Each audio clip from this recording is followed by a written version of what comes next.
बच्चों इन लोगों पे चलने से पहले मैं आपसे पूछती हूँ, अब हमारा देश है इंडिया, हम लोगों के अंदर कलेक्टिव आइडेंटिटी कैसे क्रिएट होती है? हम लोग इंडिया का मैच देख रहे होते हैं, कहीं पे बिठा दो सबको तो सब इंडिया इंडिया इंडिया चिल्लाएंगे।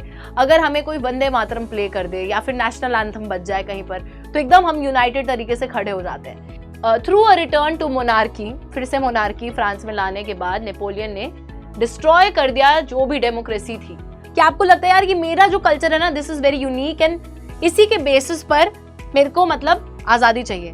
और उस चक्कर में उनके अंदर आ गई थी इंपीरियलिज्म की फीलिंग। तो दोनों चीजें कैसे क्लैश करती हैं यूरोप के अंदर, जिसकी वजह से अल्टीमेटली फर्स्ट वर्ल्ड वॉर हो जाता है, उस चीज को हमें यहाँ पे समझना है। धीरे धीरे समझेंगे। देखो, हेलो एवरीवन, स्वागत है आप सभी का आज की हमारी इस क्लास में। This is your SST educator Ujjwala पुंज, और आज मैं एक ऐसा चैप्टर लेकर आ गई हूँ जो कि बच्चों आप लोगों को काफी डरा देता है, लेकिन आज के बाद नहीं।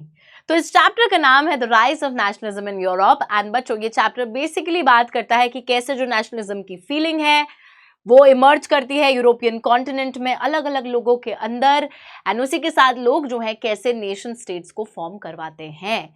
नेशन स्टेट यानी कि देश कैसे बनते हैं यार। यहाँ पर एक समय के दौरान सिर्फ राजा महाराजा एक दूसरे से लड़ाई झगड़ा करते रहते थे, कब्जा करते रहते थे, बट उसके बाद यहाँ पर नेशन स्टेट बनने चालू होते हैं। नेशन स्टेट बनता कैसे है, सबसे पहले तो मैं आपको ये समझाती हूँ। तो देखिए, जब भी मैं नेशन स्टेट की बात करती हूँ, है ना, तो ये पूरा चैप्टर ही नेशन स्टेट के बनने पर है। नेशन स्टेट हमेशा तीन चीजों से बनते हैं। क्या तीन चीजों से बनता है नेशन स्टेट? नेशन स्टेट बनता है आपके struggle, shared history and collective belonging के थ्रू। ठीक है जी, चलिए एक बार इन तीनों ही पॉइंटर्स को मैं आपको समझा भी देती हूँ कि आपका जो देश है बच्चों, सबसे पहली चीज जिसकी वजह से वो देश बना है वो है संघर्ष, क्योंकि आपने उस देश को बनाने के लिए संघर्ष करा है, स्ट्रगल करा है। दूसरी चीज है शेयर्ड हिस्ट्री। अब जितने भी लोग भारत देश का हिस्सा है, हमारा जो इतिहास रहा है वो सेम है, राइट। हम सब एक हिस्ट्री को शेयर करते हैं, कि इतिहास को हम लोग शेयर करते हैं, जिसके बाद हमारा देश बना। और तीसरी चीज है कलेक्टिव बिलोंगिंग। कलेक्टिव बिलोंगिंग होती है वो फीलिंग जहां पर आपको ऐसा लगता है कि आप एक ही देश का हिस्सा है। कि हम सब अपने आप को अगर बोलते हैं कि ठीक है मैं पंजाब से हूँ, गुजरात से हूँ, राजस्थान से हूँ, चलो वो तो एक आपकी रीजनल आइडेंटिटी हो गई, बट सबसे पहले क्या है हम लोग? सबसे पहले वी आर इंडियंस, हम लोग भारतीय हैं। तो वो जो एक कलेक्टिव बिलोंगिंग होती है ना, कि हाँ मैं भारत से हूँ, मैं भारतीय हूँ, मैं इंडियन हूँ, वो कलेक्टिव बिलोंगिंग आना भी बहुत ज्यादा जरूरी है, तब जाकर एक देश बनता है। तो संघर्ष, एक शेयर्ड इतिहास और साथ ही में collective belonging, these three things make up a nation state. अब मैं आपको वही बता रही हूं कि ये चैप्टर ना बेसिकली बात करता है एक ऐसे समय की जहां पर राजा महाराजा एक दूसरे से लड़ते रहते थे, कोई भी डिफाइंड बाउंड्रीज नहीं होती थी। वहीं पर लोगों को ये रियलाइजेशन आने लगती है कि हमें तो इस मोनार्कियल शासन से हटना है और अपनी आजादी चाहिए, एक नेशन स्टेट चाहिए। और नेशन स्टेट लाने के लिए क्या करना पड़ेगा? नेशन स्टेट लाने के लिए रेवोल्यूशन लानी पड़ेगी। तो बच्चों सबसे पहली रेवोल्यूशन फ्रांस में चालू होती है यूरोप के अंदर, फिर यही रेवोल्यूशन धीरे धीरे फैलती है, दूसरी जगहों पर भी रेवोल्यूशन आने लगती है, और धीरे धीरे एक एक करके नेशन स्टेट्स बनने भी लगते हैं। तो आज जब हम बात करते हैं कि इटली है, जर्मनी है, फ्रांस है, ये सब तब थे नहीं, बने फिर जब लोगों के अंदर नेशनलिज्म की फीलिंग आई, नेशन स्टेट को बनाने का एक वो जज्बा आता है, तब जाकर वो नेशन स्टेट बनता है। ठीक है जी। तो चलिए, सबसे पहले ये कहानी चालू होती है इस पेंटिंग के थ्रू। ये वाली नहीं, ये वाली पेंटिंग। बच्चों ये जो पेंटिंग है ये है हमारे सोरू का यूटोपियन विजन। क्या है ये? This is a utopian vision.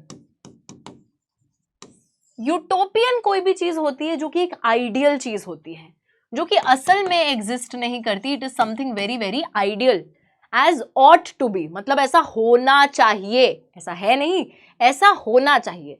तो क्या होना चाहिए? सोरू जो है अपने उस होने चाहिए को इस पिक्चर में व्यक्त करते हैं।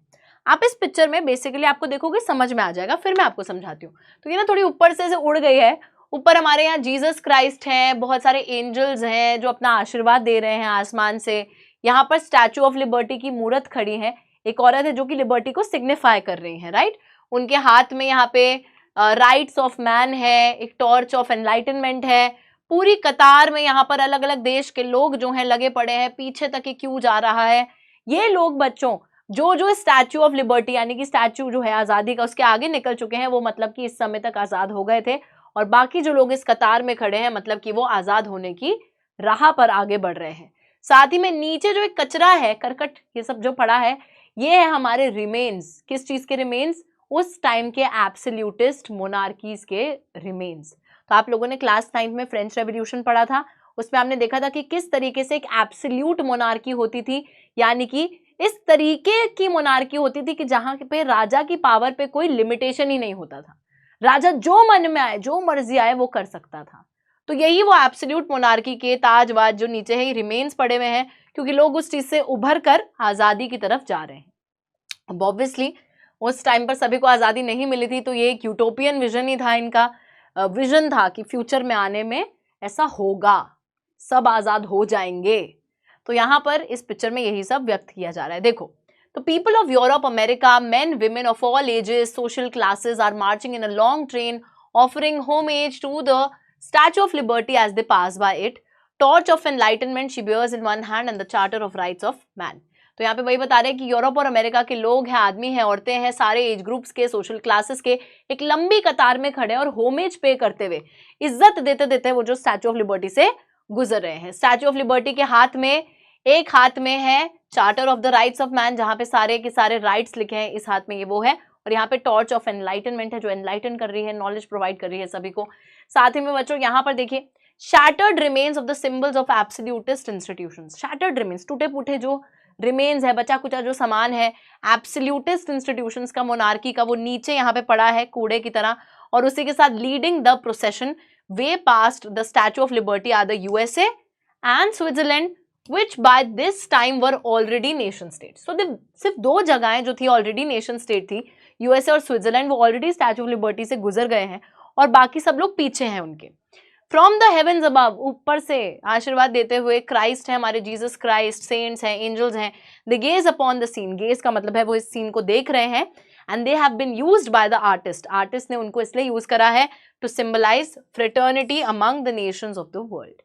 तो भगवान को ऊपर दिखा दे ना, टू सिंबलाइज फ्रेटर्निटी। फ्रेटर्निटी का मतलब होता है भाईचारा, भाईचारा दर्शाने के लिए कि सारी जो अलग अलग वर्ल्ड में जगह है उनके बीच में भाईचारे को दर्शाने के लिए भगवान को ऊपर पेंटिंग में बनाया गया है। ठीक है जी। तो ये जो पेंटिंग है अगर कल को आ जाती है एमसीक्यूज में या फिर क्वेश्चन में इसको एक्सप्लेन करने को बोल दिया जाता है तो आप इसको बहुत ही आसानी से एक्सप्लेन कर देंगे। आगे देखते हैं होता क्या है। तो यहाँ पर बच्चों सबसे पहले हमने लास्ट क्लास में जो 9th क्लास थी उसमें हमने क्या पढ़ा था, हमने फ्रेंच रेवोल्यूशन के बारे में पढ़ा था। फ्रेंच रेवोल्यूशन कौन से साल में आती है, हमें याद है, फ्रेंच रेवोल्यूशन आई थी 1789 में। अब ये जो रेवोल्यूशन आई थी बच्चों, इसके बाद फ्रांस एक नेशन स्टेट तो बन गया था, लेकिन नेशन स्टेट तब तक कंप्लीट नहीं होता है जब तक वहां के लोगों के अंदर वो एक फीलिंग नहीं आएगी कि yes we all belong to the same nation, हम सभी लोग एक देश का हिस्सा हैं। जब तक वो भावना नहीं आएगी लोगों के अंदर, तब तक असलियत में वो जगह एक देश नहीं कहलाई जाएगी।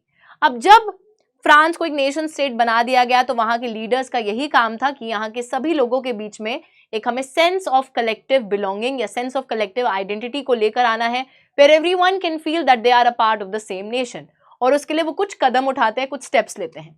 तो यहाँ पर सबसे पहला जो सवाल इस चैप्टर से बनता है वो यही है कि what were the measures and the practices that could create a sense of collective identity among the French people. इन सभी लोगों के बीच में कलेक्टिव आइडेंटिटी कैसे आप क्रिएट करोगे बच्चों। इन लोगों पे चलने से पहले मैं आपसे पूछती हूँ, अब हमारा देश है इंडिया, हम लोगों के अंदर कलेक्टिव आइडेंटिटी कैसे क्रिएट होती है। हम लोग इंडिया का मैच देख रहे होते हैं, कहीं पे बिठा दो सबको तो सब इंडिया इंडिया इंडिया चिल्लाएंगे। अगर हमें कोई वंदे मातरम प्ले कर दे या फिर नेशनल एंथम बज जाए कहीं पर, तो एकदम हम यूनाइटेड तरीके से खड़े हो जाते हैं। इन सभी सिंबल्स के थ्रू, इन चीजों के थ्रू हमें लगता है कि yes we all are a part of the same nation. तब वो जो एक बिलोंगिंगनेस है ना हमारे अंदर वो आती है। तो यहाँ पर भी वही सब चीजें करी जाती हैं। सबसे पहले आइडियाज ऑफ ला पेत्री एंड ले सिटियों वर इंट्रोड्यूस्ड। एक टाइम पे क्या होता था, फ्रांस के अंदर काफी ज्यादा हायरार्की थी।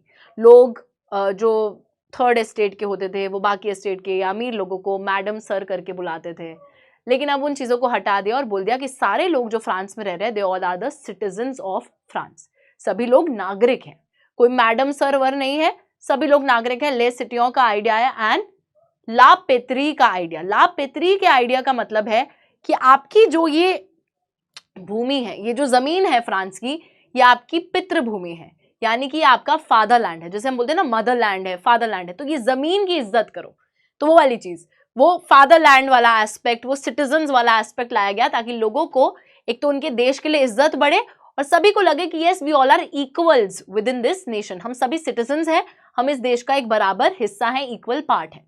दूसरी चीज जो करी जाती है वो है new French flag the tricolour was chosen to replace the former royal standard. तो राजा के टाइम पर ये रॉयल स्टैंडर्ड वाला झंडा होता था, बट अब क्योंकि हम वो एब्सोल्यूट मोनार्की का अंत कर रहे हैं तो इसलिए अब जो है एक ट्राई कलर झंडे को चूज करा जाता है, जिसे देखते ही लोगों के अंदर वो पेट्रियोटिक भावना उजागर हो जाए। तो this flag was replaced by the try colour flag of France, जो कि एट प्रेजेंट भी है। तीसरा मेजर जो कि लाया जाता है वो था estates general elected by the body of active citizens and renamed the national assembly. Estates general बच्चों, एस्टेट्स जनरल क्या थी? एक बॉडी थी जो कि इलेक्ट करी थी एक्टिव सिटीजन्स ने। अब एक्टिव सिटीजन्स कौन है? जो डेली उठ के जॉगिंग पे जाते हैं, जिम जाते हैं? नहीं बच्चों, एक्टिव सिटीजन्स, आप लोगों को ध्यान होगा कि एक्टिव सिटीजन्स वो लोग थे दोज हु कुड वोट, जिनके पास वोटिंग राइट था। तो जिनके पास वोटिंग राइट होता था फ्रांस में, उन लोगों को एक्टिव सिटीजन बोला जाता था।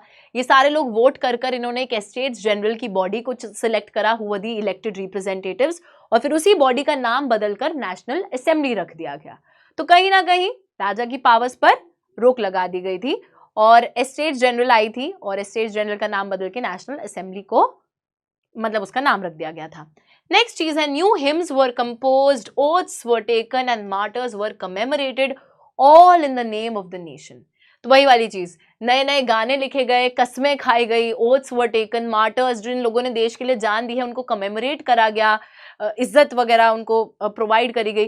तो बच्चों ये सारी चीजों के थ्रू ये क्यों करी जा रही है? These things are being done all in the name of the nation. हर चीज देश के नाम पे करी जा रही है ताकि लोगों के अंदर एक सेंस ऑफ कलेक्टिव आइडेंटिटी को लाया जा सके। ओके जी, नेक्स्ट देखो, a centralised administrative system to make uniform laws for all the citizens. तो यहां पर एक सेंट्रलाइज्ड एडमिनिस्ट्रेटिव सिस्टम लेकर आया जाता है जो कि देश में जितने भी लोग रह रहे हैं सबके लिए बराबर कानून बनाए। ऐसा नहीं कि कानून कहीं पर अलग कहीं पर अलग, जब देश एक है तो सभी के लिए कानून भी एक ही होने चाहिए और एक ही जैसे कानून का पालन भी होना चाहिए थ्रू आउट द कंट्री। तो उसके लिए सेंट्रलाइज्ड एडमिनिस्ट्रेटिव सिस्टम भी लाया गया।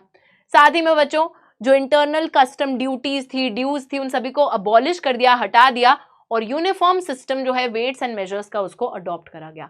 तो पहले क्या होता था कि जैसे ये एक ही देश है, उसके अंदर आप एक जगह से दूसरी जगह जा रहे हो टैक्स लग रहा है, एक जगह से दूसरी जगह जा रहे हो टैक्स लग रहा है, तो आपको कैसे वो फीलिंग आएगी कि this is one nation only? आपको तो ऐसे लगेगा ना कि आप अलग ही किसी जगह पे जा रहे हो, बार बार टैक्स लग रहा है, बार बार टैक्स लग रहा है और हर जगह पे अलग वेट्स और मेजर्स का सिस्टम फॉलो किया जाता था। कहीं पे किसी यूनिट में वे करा जा रहा है, कहीं पे किसी अलग यूनिट में मेजरमेंट करी जा रही है। तो एक तो उसको भी यूनिफॉर्म कर दिया कि अब all over France same units रहेंगे वे करने के, मेजर करने के, और इंटरनली इस देश के अंदर जितने भी टैक्सेस लग रखे हैं, ठीक है, कस्टम ड्यूटीज, ड्यूज, जब सामान एक जगह से दूसरी जगह जाते हो उस पर आप टैक्स लगा लेते हो, वो सारी चीजें हट जाएंगी अब, ठीक है। साथ ही में regional dialects were discouraged and French became the common language of the nation.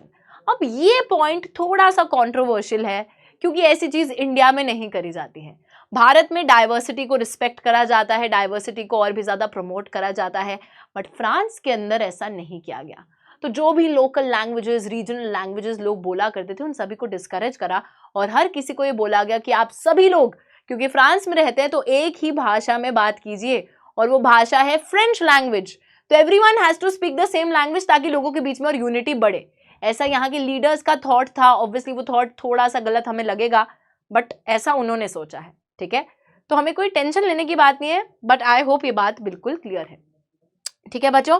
तो यहाँ तक हमने देखा कि फ्रांस एक नेशन स्टेट बन गया था, लेकिन उस नेशन स्टेट के अंदर अभी भी लोगों को एकजुट करने की ज़रूरत थी, लोगों के अंदर उस पहचान को लाने की ज़रूरत थी कि they all are a part of the French nation, जिसके लिए काफ़ी सारे स्टेप्स यहाँ पे लिए जाते हैं। यूनिफॉर्म लॉज बनाए, uniform system of weights and measures, internal custom duties and dues को अबॉलिश करा गया, फ्रेंच भाषा को कॉमन लैंग्वेज बना दिया देश का। उसी के साथ में यहाँ पर ले सिटियों का आइडिया, ला पेत्री का idea, hymns composed, oaths taken, ये सारी की सारी चीज़ें करी गई ताकि हमारे फ्रांस के अंदर कलेक्टिव आइडेंटिटी को लाया जा सके and everyone could feel that we all are French people living in the same country. Alright, चलिए ओके। अभी जो है हमारे यहाँ पे बड़े ही इंटरेस्टिंग लीडर आ गए हैं फ्रांस के, जो कि है नेपोलियन बोनापार्टे। अगर आप लोगों को याद होगा तो क्लास 9th में जो फ्रेंच रेवोल्यूशन का चैप्टर है वो इन्हीं के डिस्कशन पे ही कंप्लीट होता है। बच्चों, आप लोगों को याद है फ्रांस की, अगर मैं आपको थोड़ी सी कहानी याद दिलाऊं, फ्रांस के अंदर सबसे पहले लुई 16 का शासन था।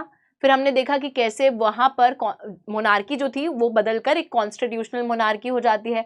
कॉन्स्टिट्यूशनल मोनार्की के बाद वहां पर एक तरीके से रिपब्लिक बन जाता है फ्रांस, जब हमारा जेकोबिन क्लब शासन में आता है, कन्वेंशन का टाइम आता है। फिर उसके बाद एक डायरेक्टरी का शासन आता है। फिर वो डायरेक्टरी के अंदर क्योंकि बहुत इंस्टेबिलिटी होती है तो फिर नेपोलियन बोनापार्टे का रूल आता है। अब ये जो नेपोलियन बोनापार्टे थे बच्चों, ये एक मिलिटरी डिक्टेटर थे। मिलिटरी डिक्टेटर का मतलब है कि इन्होंने अपने आर्म्स और मिलिट्री और उस सब बेसिस पर देश पर कब्जा जमा लिया था, ठीक है। और जो बची कुची डेमोक्रेसी थी फ्रांस के अंदर उसका इन्होंने खात्मा कर दिया था बड़ी सक्सेसफुली।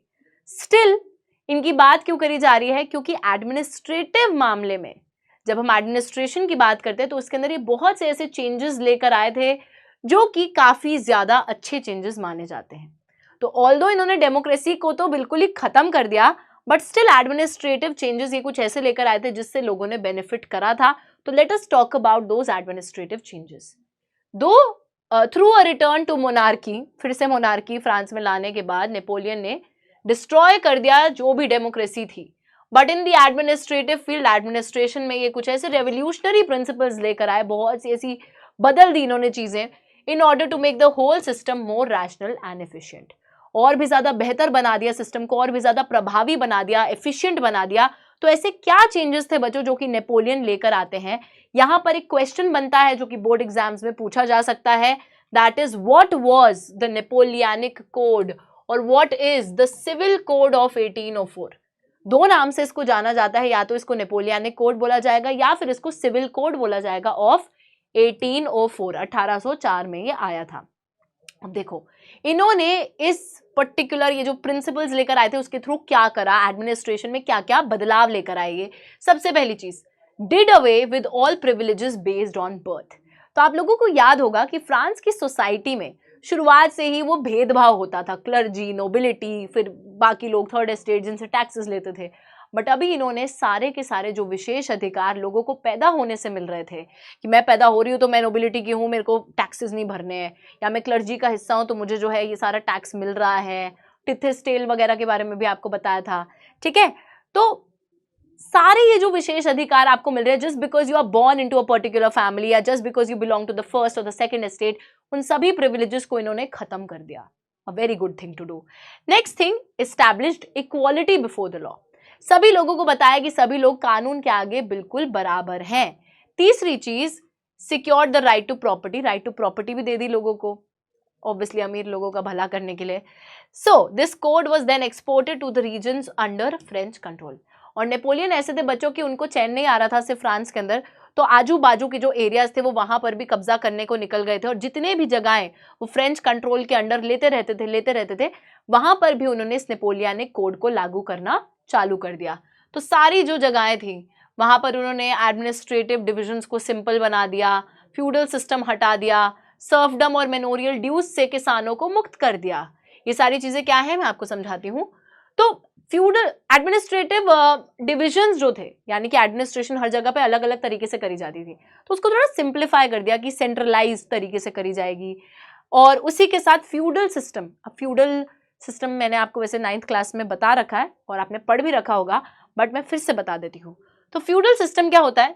फ्यूडल सिस्टम में फ्यूडल लॉर्ड होते हैं, फ्यूडल लॉर्ड के पास जमीन होती है और इस जमीन पे आगे जो लेबर होती है, जो सर्फ होता है, सर्व्स यानी कि जो लेबर है वो काम करती है। अभी फ्यूडल लॉर्ड्स क्या करवाते थे, ये पेजेंट्स या सर्व से यहाँ पे फील्ड में तो काम करवाते ही थे, लेकिन साथ में जो और भी काम होता था कि उनके घर का कोई काम है, सड़क बन रही है, कुछ भी हो रहा है, वहां पर भी उनको यूज करते थे, वहां पर भी उनसे काम करवा लेते थे। That is why they used to exploit the serfs. It was a very bad condition in which the peasants were living in. तो ये सारे जो सर्फडम वाला स्टेज था उससे इन्होंने इनको मुक्त करा। मेनोरियल ड्यूज जो थे, जो इन्हें पे करने पड़ते थे, टैक्सेस वगैरह, उससे इनको मुक्त करा। तो यहाँ पर नहीं, बहुत सारी चीजें इन्होंने अच्छी भी करी हैं, ठीक है, डेमोक्रेसी डिस्ट्रॉय करी बट अच्छी चीजें भी करी। उसके बाद शहरों के अंदर, टाउन्स में गिल्ड रिस्ट्रिक्शंस वर रिमूव्ड। गिल्ड रिस्ट्रिक्शंस यानी कि बच्चों जो ट्रेड पे, व्यापार पे रिस्ट्रिक्शंस लगाई जाती थी, रुकावटें लगाई जाती थी, उसको भी हटा दिया। साथ ही में transport and communication systems were also improved. Transportation को बेहतर बनाया, कम्युनिकेशन को बेहतर बनाया, तो ट्रेड उससे और स्मूथ हो गया। Along with that pageants, artisans, workers, businessman enjoyed a new found freedom. तो हर कोई खुश है। पेजेंट इसलिए खुश है कि फ्यूडल सिस्टम से हट गए, सर्फडम से हट गए, अभी हम लेबर नहीं है। सर्फडम क्या होता है? State of being a labour. तो वो कह रहे हैं कि हमें तो मुक्त ही कर दिया। आर्टिसंस खुश है, वर्कर्स खुश है, रिस्ट्रिक्शंस के हटने से बिजनेसमैन खुश है। तो एवरीवन इज लाइक कि अब तो हमें एक नई सी आजादी नेपोलियन ने दिया, and everyone is happy about it. But then what happened? देखो, reactions of the local populations to the French rule were mixed. Mixed reaction मतलब खुशी भी है, गम भी है, कभी खुशी कभी गम। क्यों, ऐसा क्यों है? तो देखिए, initially in many places such as Holland and Switzerland, as well as in certain cities like Brussels, Mainz, Milan and Warsaw, the French armies were welcomed as the harbingers of liberty. But this initial enthusiasm turned into hostility. तो पहले जब French army किसी भी जगह पे जा रही थी कब्जा करने के लिए, वहां के लोग खुश हो रहे थे कि शायद ये फ्रेंच आर्मी हमें भी आज़ादी दिलवाने आ रही है, जैसे ये लोग आज़ाद हुए वैसे ये हमें भी आज़ाद करवाने आ रहे हैं। तो इनको हार्बिंगर्स ऑफ लिबर्टी यानी कि आज़ादी दिलवाने के लिए हमको आ रहे हैं, इस तरीके से देखा जाता था इन सभी जगहों पे, हॉलैंड, स्विट्जरलैंड, ब्रुसेल्स, मीन्स, मिलान, वॉर्सो, ठीक है, सभी जगहों पे। बट ये जो इनिशियल एंथुजियाज्म था, जो शुरुआती खुशी थी, ये धीरे धीरे हॉस्टिलिटी में तब्दील हो जाती है। हॉस्टिलिटी में मतलब कि लोग हेट करने लग जाते हैं फ्रेंच रूल को, नेपोलियन के शासन को। ऐसा क्यों होता है? उसके पीछे भी रीजन है, इंक्रीज्ड टैक्सेशन। तो जिन भी जगहों पे नेपोलियन अपना कब्जा जमा रहे थे, वहां पर नेपोलियन टैक्सेस बढ़ा रहे थे लोगों पर। दूसरी चीज है सेंसरशिप। सेंसर कर देते थे, कोई भी चीज जो कि आप उनके खिलाफ बोलोगे या छापोगे या लिखोगे, उस चीज को ब्लॉक कर दिया जाएगा, कभी छपने नहीं दिया जाएगा, बोलने नहीं दिया जाएगा, सेंसर कर दिया जाता था। Forced conscription into the French army, जबरदस्ती लोगों को उठा उठाकर फ्रेंच आर्मी में भर्ती किया जा रहा था। लोगों को वो चीज पसंद नहीं आ रही थी कि यार जब हम फ्रांस का हिस्सा ही नहीं है तो हम फ्रेंच आर्मी में करेंगे क्या, मतलब हम क्यों जाएंगे वहां पर।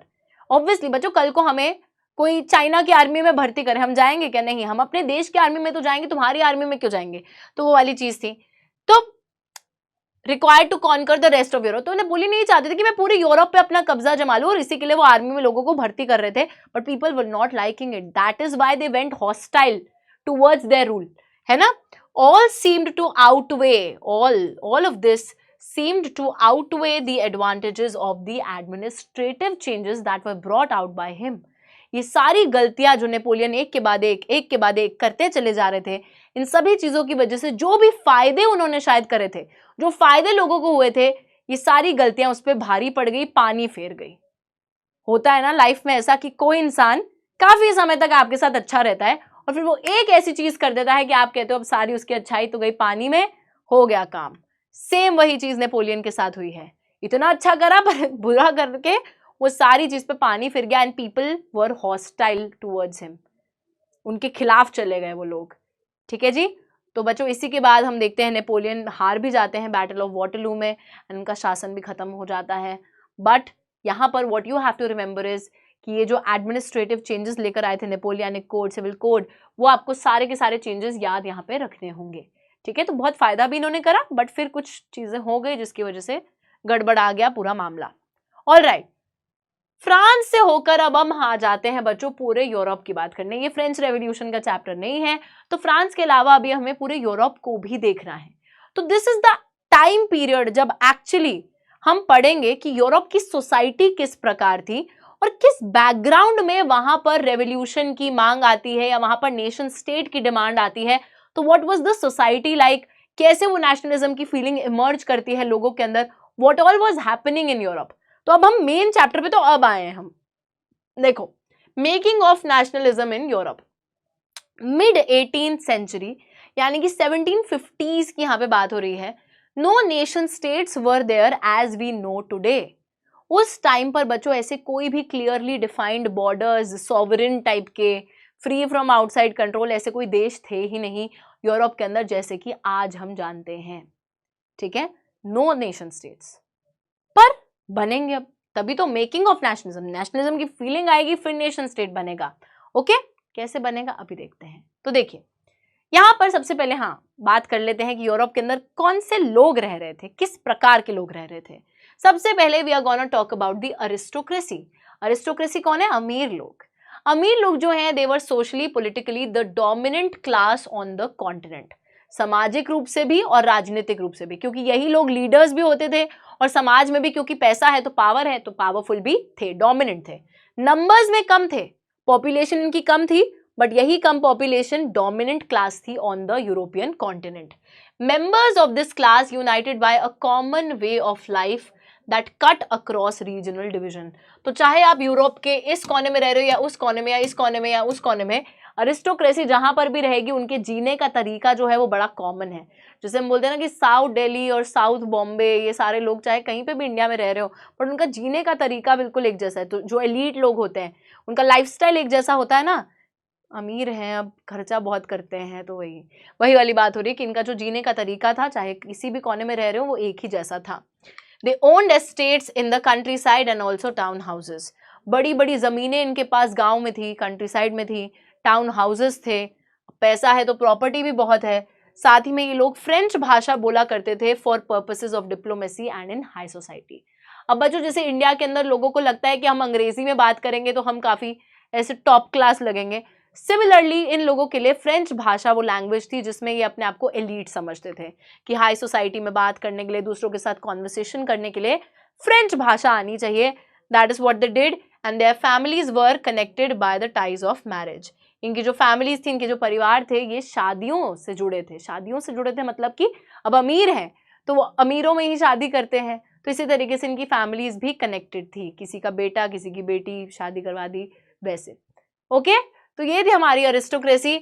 बट वहीं पर हमारी जो मेजॉरिटी पॉपुलेशन थी, मैक्सिमम जो पॉपुलेशन थी, दोज वर द पेजेंट्स, यानी कि हमारे किसान।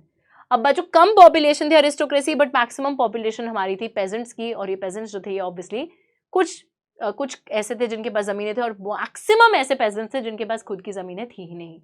सो to the vast bulk of the land was farmed by tenants and small owners. तो जैसे कि पूरा यूरोप है तो वेस्ट साइड पर, यानी कि इस साइड पर वेस्ट में हम लिख रहे हैं बल्क ऑफ द लैंड, यानी कि मैक्सिमम जो जमीनें हैं वो टेनेंट्स यानी कि जो किराएदार हैं उन्होंने या तो किराए पे जमीन ले रखी है या फिर स्मॉल ओनर्स हैं जिनके पास खुद की छोटी छोटी जमीनें होती हैं, तो वो यहाँ पे फार्मिंग करते थे।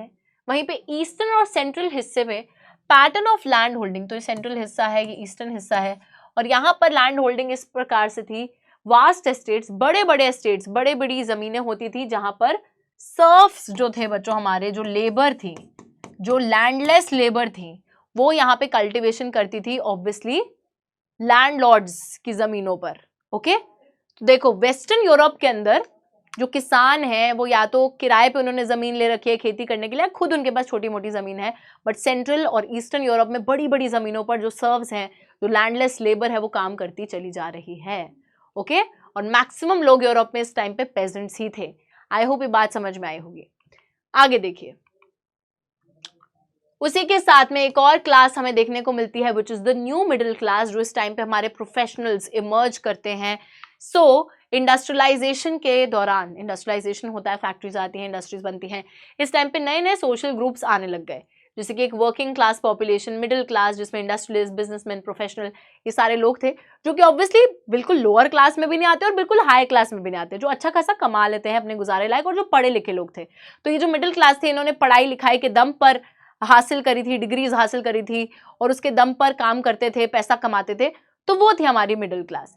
अभी मिडिल क्लास आती है और ये लोग पढ़े लिखे होते हैं, तो दैट इज वाई बच्चों दीज पीपल व्हेन दे कम, और ये क्लास जब इमर्ज करती है तो ये लोग सवाल उठाने लगते हैं पूरे यूरोप के सिनेरियो के ऊपर कि जिस तरीके से शासन हो रहा था उस टाइम पे, और जिस तरीके से डिफाइंड नेशन स्टेट्स नहीं थे, तो उस चीज़ पे ये लोग क्वेश्चनिंग अपनी करनी चालू करते हैं। साथ ही में देखो यहाँ पर लिबरल नेशनलिज्म की फीलिंग भी इमर्ज करती है ज़्यादातर इन मिडिल क्लास लोगों के अंदर ही। अब what is liberal nationalism? It is definitely an ideology. Liberal nationalism क्या है? एक विचारधारा है, एक आइडियोलॉजी है। अब जो पढ़ लिख गया ना इंसान, उसके अंदर ये आइडियोलॉजी आ गई है। So for the middle class, new middle class के लिए लिबरलिज्म का मतलब था freedom for the individual and the equality of all before the law. तो मैं आपको वही कह रही हूँ कि जब ये मिडिल क्लास आए, ये पढ़े लिखे लोग थे, इन्होंने देखा कि यूरोप के अंदर चल क्या रहा है, ये हो क्या रहा है ना। उनको समझ में आया कि यार हमारे कुछ राइट्स हैं जो हमें मिल नहीं रहे। सभी के पास इक्वालिटी बिफोर द लॉ होनी चाहिए, कानून के आगे सभी लोग बराबर होने चाहिए, एंड हर किसी व्यक्ति के पास आज़ादी होनी चाहिए, यानी कि फ्रीडम फॉर द इंडिविजुअल की उन्होंने बात करी। साथ ही में फ्रेंच रेवोल्यूशन के बाद से ही लिबरलिज्म का मतलब था end of autocracy and clerical privileges. तो क्लर्जी को जो भी विशेष अधिकार मिलते थे उसको खत्म करो। ऑटोक्रेसी जो थी, यानी कि जो राजा का ये अनलिमिटेड शासन है बिना किसी रिस्ट्रिक्शंस के, इसका अंत होना चाहिए। साथ ही में संविधान आना चाहिए, कॉन्स्टिट्यूशन आना चाहिए, representative government through the parliament, लोग इलेक्ट करके अपने खुद के लीडर्स को चुने, पार्लियामेंट बनाए, उससे जो है शासन पे रोक लगे, संविधान आए, लोगों को राइट्स मिले। ये सारी चीजों की लोग मांग कर रहे थे फ्रेंच रेवोल्यूशन से ही। तो ये भी लिबरलिज्म का ही आइडिया था। It emphasised the concept of government by consent. Government by consent यानी कि आपके कंसेंट से, आपकी रजामंदी से आपके खुद के लीडर्स जो हैं वो गवर्नमेंट बनाए। तो उन सब चीजों की यहाँ पे बात करी गई है। तो ये सारी की सारी चीजें बच्चों, अगर हम बात करें, ये सारी चीजें क्या है? पॉलिटिकल स्फेयर में, राजनीतिक स्फेयर में बात करी जा रही है लिबरल आइडिया की। ऑलराइट, तो ये सारी जो आइडियोलॉजी है ये लिबरल आइडियोलॉजी है, but in the political sphere. But एक चीज का ध्यान रखिएगा, लिबरलिज्म चाहे आपको लग रहा होगा कितनी बड़ी आइडियोलॉजी है, कितनी फ्रीडम, कितनी इक्वालिटी की बात करी है, बट स्टिल बच्चों एक चीज जो लिबरल्स बोलते थे वो ये थी कि जो यूनिवर्सल एडल्ट फ्रेंचाइज है, यानी कि जो सफरेज राइट्स है, वोटिंग राइट्स है, वो सिर्फ आदमियों तक लिमिटेड होने चाहिए। ठीक है, तो equality before law did not necessarily stand for universal suffrage. सबको वोटिंग राइट देने के हक में लिबरल्स भी नहीं थे। Very nice. ठीक है जी, तो पॉलिटिकल स्फेयर में ये सारी चीजें आती हैं, और उसके बाद बात आती है यहाँ पे इकोनॉमिक स्फेयर के अंदर। अब हमारा जो आर्थिक स्फेयर है, आर्थिक मामला है, वहां पर लिबरल आइडियोलॉजी क्या बोलता है? तो लिबरल आइडियोलॉजी बात करता है freedom of markets and abolition of state imposed restrictions on the movements of goods and capital पे। यानी कि मार्केट्स की फ्रीडम होनी चाहिए, आपको जिस तरीके से सामान बेचना है, इधर से उधर लेके जाना है, कुछ भी करना है, कोई रिस्ट्रिक्शंस नहीं होनी चाहिए गुड्स के मूवमेंट पे, पैसे के मूवमेंट पे, कोई भी स्टेट इम्पोज्ड रिस्ट्रिक्शंस नहीं होनी चाहिए। ठीक है, German speaking regions in the first half of the 19th century. अब जितने भी ऐसे रीजन्स थे जहाँ पे लोग जर्मन भाषा की बात करते थे, जर्मन भाषा में बात करते थे, यानी कि प्रूशियन एम्पायर। ठीक है बच्चों, एम्पायर होते थे ना पहले, राजा जहाँ पे शासन कर रहा है वो पूरा एम्पायर है। अब उस एम्पायर के अंदर मैक्सिमम लोग जर्मन भाषा में बात किया करते थे, और ये जो जर्मन स्पीकिंग रीजन्स है ये साथ में आते हैं और ये बनाते हैं एक ज़ोल्वरिन। ज़ोल्वरिन क्या है? ज़ोल्वरिन ऐसे कोई वो टॉय नहीं है।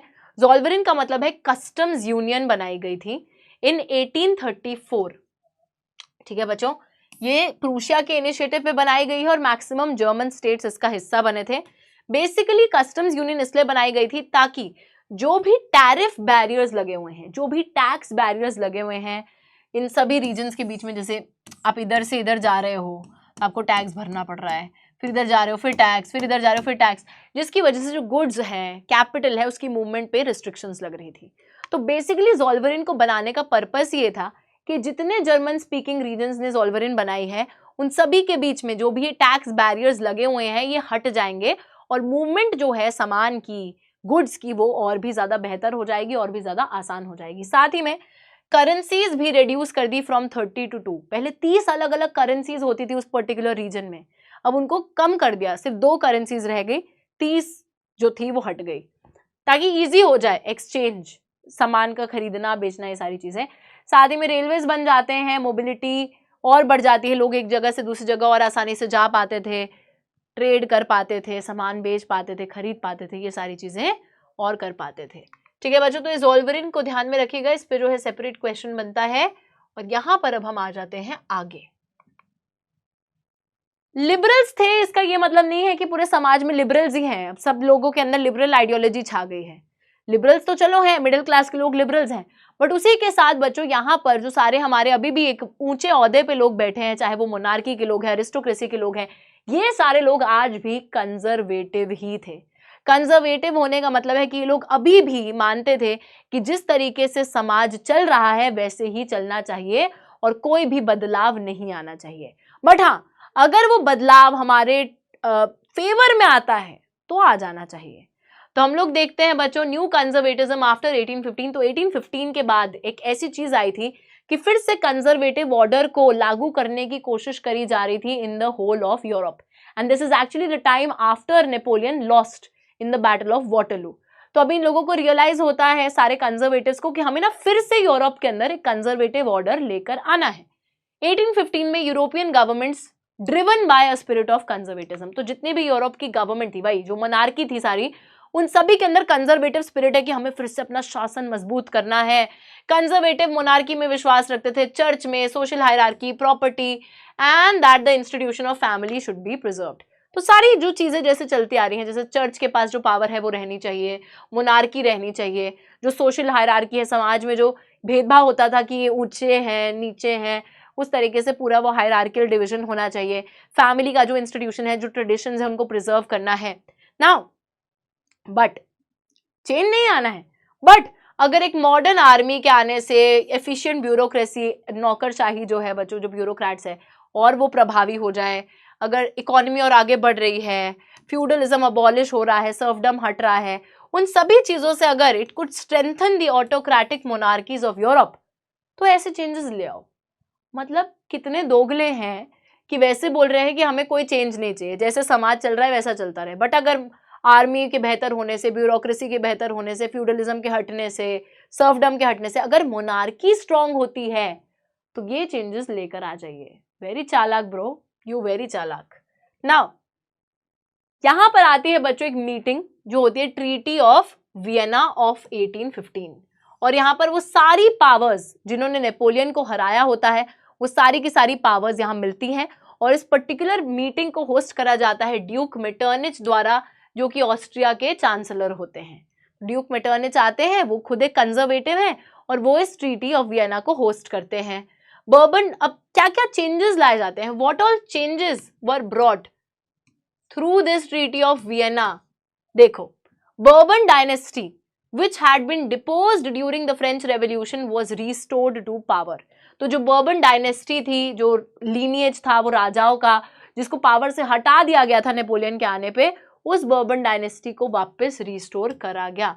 मतलब नेपोलियन के आने से नहीं हटाया था, पहले ही हट चुकी थी बर्बन डायनेस्टी, है ना, फ्रांस के अंदर, तो उसको वापस पावर में इन्होंने रिस्टोर कर दिया, फिर से ले आए बर्बन डायनेस्टी को, क्योंकि कंजर्वेटिव ऑर्डर वापस लेकर आना है तो राजा महाराजा की कमबैक, उनका कमबैक करना पड़ेगा, तो उनको वापस ले आए। साथ ही में फ्रांस ने जितनी भी टेरिटरीज नेपोलियन के अंडर गेन करी थी, नेपोलियन तो निकल पड़े थे टेरिटरीज को गेन करने, उन सभी टेरिटरीज को छुड़ा दिया गया फ्रांस से, फ्रांस के कंट्रोल से। साथ ही में a series of states set up on the boundaries of France to prevent French expansion in the future. तो ये जितने भी फ्रांस के बॉर्डर है वहां पर छोटे छोटे स्टेट्स बना दिए, ताकि कल को अगर फ्रांस कोशिश करे कहीं जाने की, कब्जा करने की, तो उसको यहाँ स्टेट से छोटे छोटे जगहों पे पता चल जाए और पहले ही फ्रांस को रोक लिया जाए, तो एक्सपैंड ना कर पाए फ्रांस, इसलिए इन छोटे स्टेट्स को बना दिया गया on the boundaries of France. Along with that to restore the monarchies that had been overthrown by Napoleon. तो नेपोलियन ने जहां जहां पर मोनार्की के जो शासन है उसे हटाया था, वापस लाया गया उस शासन को। नया कंजर्वेटिव ऑर्डर यूरोप में क्रिएट करना मेन मकसद था। क्या मकसद था बच्चों? यहां पर नया कंजर्वेटिव ऑर्डर क्रिएट करना, ठीक है। उसी के साथ all of these regimes that were set up in 1815 were autocratic. तो ये जितने भी कंजर्वेटिव ऑर्डर को वापस यूरोप में लाया जा रहा था, जितने राजा महाराजाओं को वापस उनकी राजगद्दी दी जा रही थी, ये सभी ऑटोक्रेटिक थे। दैट एक्चुअली मीन्स कि इन लोगों की पावर पे कोई रिस्ट्रिक्शन नहीं थी, ये जिस भी तरीके से चाहे उस तरीके से ये शासन कर सकते थे।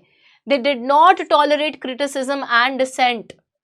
ये लोग क्रिटिसिज्म अगर कुछ होता था इनके खिलाफ, अगर कोई कुछ बोलेगा, इनकी आलोचना अगर कोई करेगा, उस चीज को, डिसेंट को, मतलब अपने खिलाफ किसी भी ओपिनियन को रहने नहीं देंगे, अपने मतलब नहीं, क्रिटिसिज्म आने ही नहीं देंगे। दे sought to curb the activities that questioned the legitimacy of the autocratic governments। तो ऑटोक्रेटिक गवर्नमेंट जो इन्होंने एस्टैब्लिश करवाई थी, अगर उनकी लेजिटिमेसी पे, अगर उनकी पावर पे कोई भी सवाल उठाएगा कि ये लीगल है कि नहीं है, तो उसको ये वहीं पे दबा देंगे, उस एक्टिविटी को, उसको उठने नहीं देंगे। ठीक है। Most of them imposed censorship law, और कोई भी जो चीज इनके खिलाफ बोली जाएगी, लिखी जाएगी, उसको ब्लॉक भी कर दिया जाएगा। तो सेंसरशिप लॉ भी ये लोग लेकर आ गए थे। मतलब वही है कि हमें क्रिटिसाइज मत करो, नहीं तो हम उन एक्टिविटीज को दबा देंगे, कोई डिसेंट नहीं होगा हमारे खिलाफ में, हम रहने ही नहीं देंगे उस डिसेंट को। कुछ छपेगा, कोई कुछ बोलोगे, ब्लॉक मार देंगे, मतलब आने नहीं देंगे, उसको छपने नहीं देंगे उस चीज को। ठीक है। तो कोई भी एक्टिविटी जो हमारे पे सवाल उठाए या हमारी लीगैलिटी पे सवाल उठाए, उस चीज को कर्ब कर दिया जाएगा, दबा दिया जाएगा पहले ही। तो ये सारी चीजें हो रही थी बच्चों, और मेन इंटेंशन हमारी ट्रीटी ऑफ वियना की यही थी कि कंजर्वेटिव ऑर्डर को वापस लेकर आना है। तो आप सोचिए कि अभी क्या चल रहा है, बहुत धक धक हो रहा है। क्यों हो रहा है धक धक? क्योंकि बच्चों यहाँ पर ऑलरेडी मिडिल क्लास आ गई है, जो कि पढ़ी लिखी है, जिनके अंदर आइडियोलॉजी है लिबरल नेशनलिज्म की। उसी के साथ हम देख रहे हैं कि यहाँ पर कंजर्वेटिव्स फिर से आ गए, जिन्होंने अपनी पावर जमा डाली, और पूरा माहौल बन रखा है लोगों के अंदर बिल्कुल इस कंजर्वेटिज्म के खिलाफ, मोनार्की के जो शासन है उसके खिलाफ माहौल बन रखा है। और उसी माहौल में मोनार्की को वापस ले आए हैं ये लोग। और अब क्या होगा? अब हंगामा होने वाला है बहुत ही बुरा। साथ ही में आ गए हैं यहाँ पे रेवोल्यूशनरीज, जिन लोगों के अंदर वो आग है कि हमें तो रेवोल्यूशन लेकर आना है, हमें तो क्रांति लानी है, अब और कोई चारा नहीं है। कब तक हम यही सब झेलते रहेंगे? कब तक ये राजा महाराजा हमें कुछ बोलने नहीं देंगे, हमें कुछ व्यक्त नहीं करने देंगे, हमें कुछ राइट्स नहीं देंगे, ना इक्वालिटी है, ना फ्रीडम है, ना बोलने का अधिकार है, हर चीज को यहाँ पर ब्लॉक किया जा रहा है, कर्ब किया जा रहा है। तो इस स्थिति के अंदर बहुत से रेवोल्यूशनरीज, यानी कि जिन लोगों को क्रांति लानी थी, जो लोग क्रांति लाना चाहते थे नेशन स्टेट बनाने के लिए, उनका उजागर होता है। तो देखिए, आफ्टर 1815 के बाद अब ये सब समस्या आ गई है, कंजर्वेटिज्म वापस आ गया है। तो इस माहौल में सीक्रेट सोसाइटी सेटअप होने लगती हैं in many European states to train the revolutionaries and spread their ideas. तो यार, आप खुलेआम किसी को डिसेंट जारी नहीं करने दोगे तो क्या लोग चुप बैठ जाएंगे क्या? तो नहीं। तो लोग जो हैं सरकार से, लोगों से छुप छुप कर सोसाइटीज बना रहे थे, सीक्रेट सोसाइटीज बन रही थी, जहां पर रेवोल्यूशनरीज को ट्रेनिंग दी जाती थी, और जो रेवोल्यूशन के आइडियाज हैं उन सभी को फैलाया जाता था लोगों के बीच में। रेवोल्यूशनरी होता कौन है? Commitment to oppose monarchical forms that had been established after the Vienna Congress and to fight for liberty and freedom। तो बेसिकली रेवोल्यूशनरी वो व्यक्ति था जो कि कमिटेड था कि मैं मोनार्की के बिल्कुल खिलाफ हूँ, जो कि वियना कांग्रेस के बाद इस्टेब्लिश हुई है, और मैं लड़ूंगा, आज़ादी के लिए लड़ूंगा, लिबर्टी के लिए लड़ूंगा, फ्रीडम के लिए लड़ूंगा, इन सब चीज़ों के लिए लड़ूंगा। That person was a revolutionary, जो आज़ादी लाना चाहता है, हमें चाहिए आज़ादी, है ना, और जो मोनार्की के बिल्कुल खिलाफ है। Most of these revolutionaries also saw the creation of nation states as a necessary part of this struggle for freedom। और इन मैक्सिमम रेवोल्यूशनरीज को यही लगता था कि अगर हमें आज़ादी लेकर आनी है तो उसके लिए नेशन स्टेट को बनाना बहुत ज़रूरी है, तभी जाकर मोनार्की को हम हटा पाएंगे और तभी जाकर आज़ादी को हम ला पाएंगे। तो देश को क्रिएट करना भी काफ़ी ज़्यादा इंपॉर्टेंट है। नाउ, एक बहुत ही इंपॉर्टेंट रेवोल्यूशनरी की हम लोग बात करने वाले हैं, जिनका जिक्र इस चैप्टर में एक्चुअली दो बारी होता है। एक बारी अभी होगा और एक बारी जब हम इटली का यूनिफिकेशन पढ़ेंगे तब भी होगा। ये है बच्चों गुजिपी मजीनी, जो कि इटालियन रेवोल्यूशनरी है। कौन है ये? He is an Italian revolutionary. इनकी पिक्चर भी आपको दिख रही है यहाँ पर।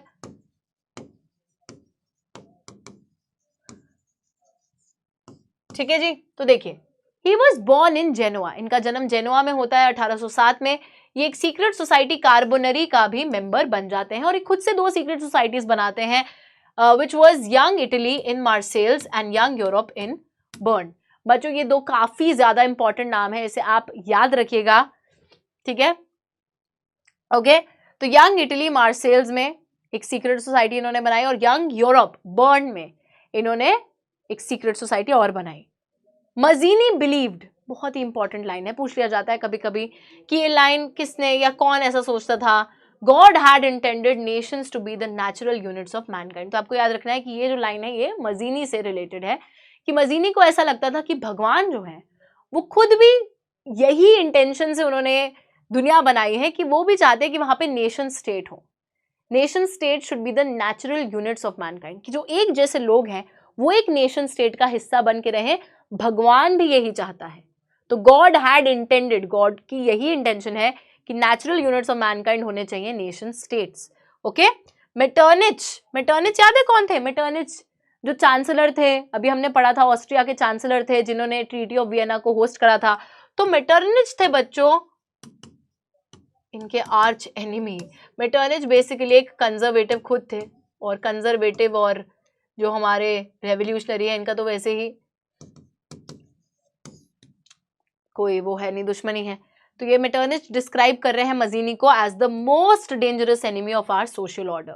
बता रहे कि ये हमारा जो सोशल ऑर्डर बना हुआ है ना, सामाजिक ऑर्डर जो हमने बना रखा है, ये इसके सबसे खतरनाक दुश्मन है, क्योंकि ऑब्वियसली ये रेवोल्यूशनरी थे मजीनी और ये सोशल ऑर्डर को तोड़ना चाहते थे और ये एक नेशन स्टेट बनाना चाहते थे। ठीक है, दैट इज वाई मेटर्निच इनको मोस्ट डेंजरस एनिमी बुला रहे हैं of his, not of his but of the social order that was created in Europe at that time. तो अब बच्चों यहाँ पर आग जरूर लग चुकी है, आपको ये समझ में आई है कहानी यहाँ तक कि यूरोप के अंदर इस टाइम पे नेशन स्टेट्स नहीं थे। बट नेशन स्टेट नहीं थे इसका ये मतलब नहीं है कि उसकी डिमांड नहीं आएगी। तो क्योंकि यहाँ पर मैक्सिमम लोग थे जो कि पढ़ लिख गए थे, जो मिडिल क्लास के लोग थे या फिर जो गरीब लोग थे, पेजेंट्स, अब इन सभी लोगों के अंदर रेवोल्यूशनरी आइडियाज, लिबरल नेशनलिज्म के आइडियाज आने लगते हैं, जिसके बाद ये लोग चाहते हैं कि हम लोगों को आज़ाद होना है, इस मोनार्की से छूटना है और बिल्कुल इसे अपोज करना है और हमें अपने राइट्स चाहिए। तो उसके लिए they will start fighting. But उसी के साथ में जो अरिस्टोक्रेट्स है, जिनके अंदर जो कंजर्वेटिव्स हैं, वो उन्होंने कंजर्वेटिव ऑर्डर एस्टैब्लिश कर दिया है और ये सारे लोग अब सीक्रेटली ऑपरेट कर रहे हैं और इनको रेवोल्यूशन लेकर आनी है। तो अब बहुत ही तहलका ऑमलेट यहाँ पे बनने वाला है। तो चलिए आगे चलते हैं और समझते हैं और देखते हैं कि क्या होता है आगे।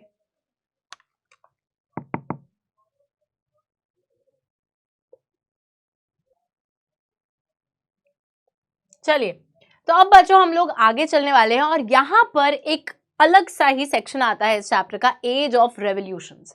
यानी कि एक ऐसा टाइम पीरियड आता है जहां पर रेवोल्यूशन पे रेवोल्यूशन, रेवोल्यूशन पे रेवोल्यूशन आती रहती है यूरोप के अंदर।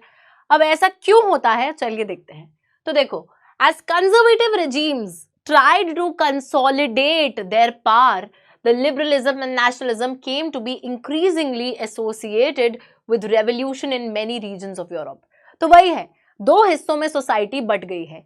एक हिस्सा वो है जो कि है कंजर्वेटिव्स, वो अपनी पावर और बढ़ाने की और कंसोलिडेट करने की कोशिश कर रहे हैं, कह रहे हैं हम ही यहाँ के राजा हैं। लेकिन वहीं पे दूसरी साइड पे लिबरलिस्ट जो लोग हैं, जो नेशनलिज्म की बात कर रहे हैं, वो लोग अब बोल रहे हैं कि यार एक ही तरीका है इन सब चीजों से मुक्त होने का, that is through revolution. Revolution लानी पड़ेगी, तभी इन लोगों को हम जवाब दे पाएंगे और फिर इनको हटाकर नेशन स्टेट बना पाएंगे। ठीक है, तो this is happening. Revolutions were led by the liberal nationalists belonging to the educated middle class elite। पढ़े लिखे मिडिल क्लास एलिट सेक्शन के जो अमीर लोग थे वो लीड कर रहे थे इन रेवोल्यूशंस को। ठीक है बच्चों, तो देखिए सबसे पहला अपहीवल यानी कि तख्ता पलट कहां पर होता है? सबसे पहला तख्ता पलट होता है फ्रांस में जुलाई 1830 के अंदर। वही बात है यार, हर चीज फ्रांस में ही चालू होती है यूरोप के अंदर। फ्रांस में सबसे पहले अपहीवल आता है और कहीं ना कहीं हम लोग देखते हैं कि काफी एक बुरी सी स्थिति हो जाती है। Bourbon Kings now overthrown by the liberal revolutionaries who installed a constitutional monarchy with Louis Philippe at its head. अभी आपने देखा था क्या हुआ था फ्रांस के अंदर, लास्ट नेपोलियन हट गए थे। नेपोलियन के हटने के बाद में ट्रीटी ऑफ वियना के थ्रू बर्बन डायनेस्टी को रिस्टोर करा गया था, फिर से पावर में लाया गया था, मोनार्की लाई गई थी। लेकिन अभी ये जो अपहीवल आया, इसके थ्रू हमारे जो लिबरल रेवोल्यूशनरीज थे, इन लोगों ने बर्बन किंग्स को ही हटा दिया और अब फ्रांस के अंदर एक कॉन्स्टिट्यूशनल मोनार्की को एस्टैब्लिश कर दिया गया, जहां पे राजा बना दिए गए लुई फिलिप। और यहां पर ना मेटर्निच फिर से एक लाइन मारते हैं, मेरे को तो मेटर्निच लीडर कम शायर ज्यादा लग रहे हैं। बोलते हैं कि when France sneezes the rest of Europe catches cold, यानी कि जब फ्रांस एक बारी छींक मार देता है तो पूरी यूरोप को सर्दी लग जाती है, विच एक्चुअली मीन्स कि जो चीज़ फ्रांस में चालू होती है फिर पूरे यूरोप में वो चीज़ फैलने लगती है। जैसे रेवोल्यूशन भी पहले फ्रांस में ही चालू हुई थी, पूरे यूरोप में फैल गई, वही सेम फिर से हो रहा है। Now this was the July revolution sparked an uprising in Brussels which led to Belgium breaking away from the United Kingdom of the Netherlands। तो बच्चों देखिए, ये जो जुलाई रेवोल्यूशन थी इसकी वजह से ब्रुसेल्स के अंदर भी एक अपराइजिंग होती है। ब्रुसेल्स क्या है? बेल्जियम का कैपिटल है। तो ब्रुसेल्स में अपराइजिंग होती है जिसकी वजह से बेल्जियम अलग हो जाता है United Kingdom of the Netherland से।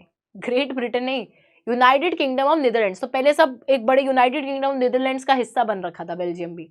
अब बेल्जियम के अंदर क्योंकि वो ब्रुसेल्स के अंदर अपराइजिंग होती है तो बेल्जियम भी अलग हो जाता है, वो भी अपने आप को एक नेशन स्टेट डिक्लेयर कर देता है, आज़ादी डिक्लेयर कर देता है। उसी के बाद ग्रीस जो कि ऑटोमन एम्पायर का हिस्सा होता है 15वीं सेंचुरी से ही, यहां पर होता गया है। This is the Greek war of independence that we are talking about. इसमें बहुत बारी बच्चों एग्जाम में शॉर्ट नोट लिखने को आता है और बहुत प्यारा सा टॉपिक है, इसको ध्यान से समझना। देखो ग्रीस जो है बच्चों, ग्रीस भी ऑब्वियसली एक एम्पायर का हिस्सा था, इंडिपेंडेंट नहीं था। तो जिस टाइम पे वो इंडिपेंडेंट नहीं था, ऑटोमन एम्पायर जो कि एक हम बोल सकते हैं एक मुस्लिम एम्पायर था, टर्की के ऊपर भी रूल करते थे, ये लोगों के कब्जे में ही ग्रीस भी था। ठीक है, 15वीं सेंचुरी से ही कब्जे में था। अब यहां पर struggle for independence amongst the Greek people, इन सभी ग्रीक लोगों के बीच में जो आजादी का संघर्ष है ये चालू होता है 1821 में। Nationalists in Greece got support from other Greeks who were living in exile and also from many West Europeans who had sympathies for the ancient Greek culture। अब बच्चों ग्रीस के अंदर तो जो नेशनलिस्ट लोग थे वो तो लड़ ही रहे हैं आज़ादी के लिए, साथ ही में उनको सपोर्ट मिल रहा है उन सभी ग्रीक लोगों से जिनको देश निकाला मिल रखा है, जो एग्जाइल में रह रहे हैं। अलॉन्ग विद दैट बहुत से वेस्ट यूरोपियन जो लोग थे जो काफ़ी सिंपथाइज करते थे ग्रीक कल्चर से, क्योंकि ग्रीक कल्चर अपने आप में काफ़ी यूनिक माना जाता है, काफ़ी सिंबॉलिक माना जाता है। आप सभी को पता होगा बच्चों कि ग्रीस के अंदर ही एक तरीके से जो पॉलिटिक्स की हम बात करते हैं, प्लेटो, एरिस्टोटल, इन सबकी, तो ग्रीस से ही वो चीज़ चालू होती है ना। तो ग्रीस को ना काफ़ी मतलब ग्रीस का कल्चर काफ़ी रिच माना जाता है और जिन लोगों के अंदर वो ग्रीस के लिए काफ़ी सिंपैथी थी वो लोग भी सपोर्ट करने लगते हैं। Along with that, poets and artists lauded Greece as the cradle of European civilization। तो जितने poets थे, जो कविताएं लिखते थे, जो आर्टिस्ट थे, उन सभी के हिसाब से Greece is the cradle of European civilization. Cradle होता है पालना, यूरोपियन सिविलाइजेशन यानी कि यूरोप के अंदर जो सभ्यता आई है उसको चालू करने वाला ग्रीस ही है, उसका क्रेडल है, वो पालना है। इस तरीके से उन्होंने ग्रीस को व्यक्त करा है। तो दैट मीन्स ग्रीस का कल्चर कितना रिच है ये बता रहे हैं वो। इंग्लिश पोएट थे लॉर्ड बायरन। इन्होंने पैसा वैसा ऑर्गेनाइज करा, पैसा इकट्ठा करा, and later he went to fight in the war where he died of fever in 1824। ये पैसा वैसा इकट्ठा भी करते हैं, लड़ाई लड़ने भी जाते हैं ग्रीस को आज़ादी दिलवाने के लिए, लेकिन उस लड़ाई में सैडली इनकी फीवर से, बुखार से मौत हो जाती है। तो उस टाइम पे बच्चों ये जो बड़े छोटे छोटे डिसीजेस भी थे, काफ़ी बहुत महंगे पड़ते थे इंसान के लिए, क्योंकि इतनी दवाइयाँ नहीं होती थी, इम्यूनिटी नहीं होती थी, तो फीवर की वजह से इनकी मौत हो जाती है। And after that finally the treaty of Constantinople was signed in 1832 और अल्टीमेटली हमारा जो ग्रीस है वो भी एक इंडिपेंडेंट नेशन स्टेट बन जाता है, ऑटोमन एम्पायर से छूट जाता है। ओके, तो यहाँ देखो हम किस किस को आज़ादी दिलवा चुके हैं। अभी तक हमने फ्रांस में रेवोल्यूशन आ गई वो देखा, फिर उसके बाद हमने देखा बेल्जियम भी इंडिपेंडेंट हो गया है यूनाइटेड किंगडम ऑफ नीदरलैंड से अलग होके। उसके बाद अभी ग्रीस जो कि ऑटोमन एम्पायर के अंडर था वो भी आज़ाद हो गया through the treaty of Constantinople. याद रखिएगा, it's very very important, of 1832। बहुत बारी एमसीक्यू में भी पूछ लिया जाता है या फिर इसको ऐसे भी पूछ लिया जाता है कि which was the treaty through which Greece got independent. तो ट्रीटी का नाम याद रखना है और ईयर भी याद रखना है। चलिए, इसके बाद बच्चों हम बहुत सारे अभी दिलाते रहेंगे आज़ादी, टेंशन मत लो। अब बात करते हैं एक बहुत ही इंपॉर्टेंट चीज़ की, which is the romantic imagination. Ma'am ये क्या हम किसी शाहरुख खान की मूवी में आ गए हैं, हम रोमांस की बात करने वाले हैं? तो ऐसा बिल्कुल भी नहीं है बच्चों, हम रोमांस की बात नहीं करने वाले, बल्कि हम बात करने वाले हैं रोमांटिक इमेजिनेशन की, और कैसे ये जो रोमांटिसिज्म है, ये रोमांटिसिज्म जो होता है ये कैसे लोगों के अंदर एक नेशनल फीलिंग को क्रिएट करता है। What is romanticism? Let me tell you guys, it is a cultural nationalism. क्या होता है रोमांटिसिज्म? रोमांटिसिज्म एक कल्चरल नेशनलिज्म होता है।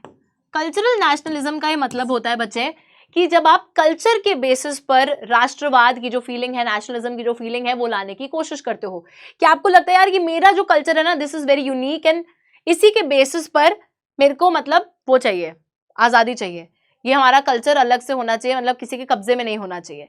तो जब उस कल्चर के बेसिस पे एक नेशनलिस्ट फीलिंग क्रिएट होती है, तब जाकर उस चीज को रोमांटिसिज्म बोला जाता है। तो देखिए, रोमांटिसिज्म एक कल्चरल मूवमेंट है जहां पर एक पर्टिकुलर फॉर्म नेशनलिस्ट सेंटिमेंट का लोगों के अंदर क्रिएट करा जा रहा था, नेशनलिज्म लाया जा रहा था कल्चर के थ्रू।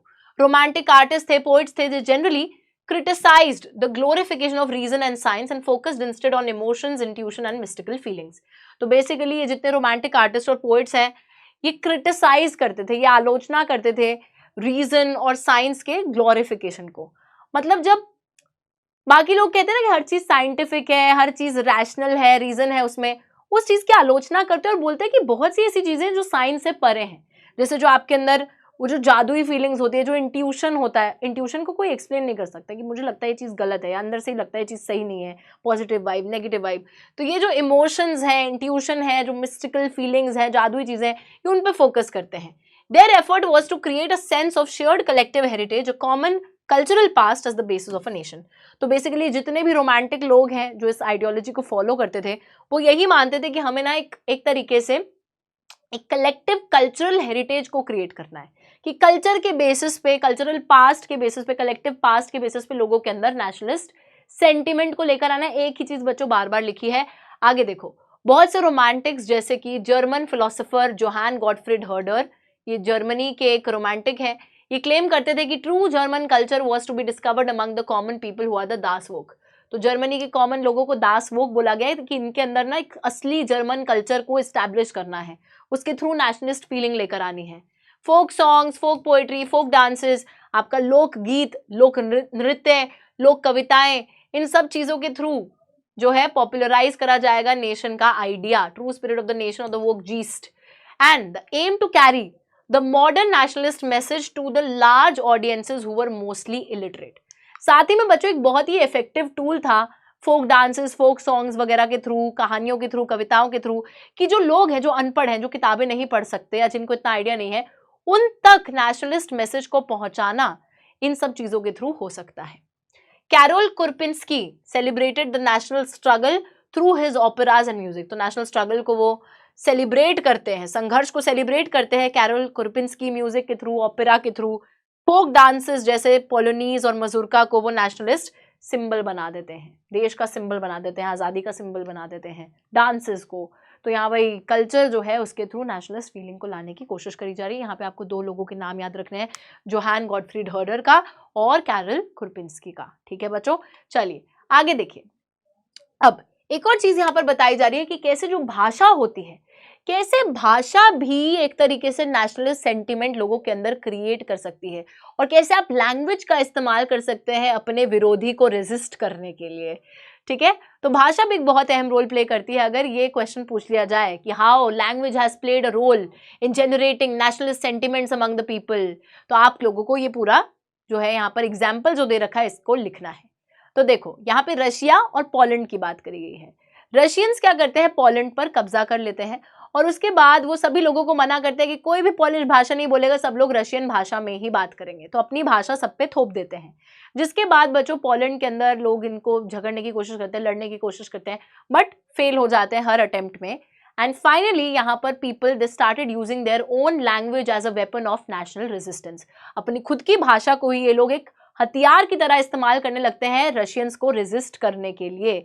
ठीक है, और भाषा को यूज करते हैं। ऑब्वियसली रशियंस फिर गुस्सा में आ जाते हैं कि तुम हमारे, जब हमने मना करा है तो तुम ये भाषा कैसे बोल सकते हो। ठीक है, तो फिर भी ये लोग बच्चों करते हैं अपनी लैंग्वेज का इस्तेमाल, और फिर रशियंस इन्हें पकड़ पकड़ के जेल में बंद करते हैं। But this is a very good example कि how people use their language as a weapon to resist. ठीक है, कैसे उन्होंने रेजिस्ट करा है, कैसे वो अपने ओपोनेंट के खिलाफ गए हैं अपने लैंग्वेज के थ्रू। तो रशियन ऑक्यूपेशन के बाद polish language forced out of schools, Russian language को इम्पोज यानी कि लागू कर दिया गया हर जगह। 1831 में एक आर्म्ड रिबेलियन हुआ, मतलब पॉलिश लोग लड़े, हथियार वथियार से भी लड़े रशियन रूल के खिलाफ में, लेकिन अल्टीमेटली इट वाज क्रश्ड, मतलब हार गए वो। फॉलोइंग दिस बहुत से मेंबर्स जो थे क्लर्जी के यानी कि चर्च के बहुत से जो मेंबर्स थे पोलैंड के अंदर, वो अपनी भाषा को, लैंग्वेज का पॉलिश लैंग्वेज का इस्तेमाल करने लग गए as a weapon of national resistance. तो ऐसे ही कि भाषा को उठा उठा के मार रहे हैं, वेपन मतलब इन द सेंस कि वो अपनी लैंग्वेज को यूज कर रहे हैं जिसका उन्हें मना कर रखा है, तो it is it self a weapon, एक हथियार की तरह ही है वो। और वो रेजिस्ट कर रहे थे रशियन रूल के खिलाफ।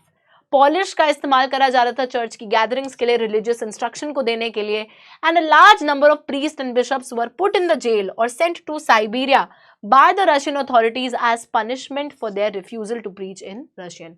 तो बहुत सारे हमारे जो पंडित थे, प्रीस्ट थे, बिशप थे, इन सभी लोगों को जेल में डाल दिया जाता है या फिर साइबेरिया भेज दिया जाता है रशियन अथॉरिटीज द्वारा, क्योंकि इन लोगों ने रिफ्यूज करा, रशियन में बात नहीं कर रहे हैं, दैट इज वाई इनको सजा दी जाती है। बट ठीक है, सजा सह लेंगे, बट भाषा में तो अपनी ही बात करेंगे।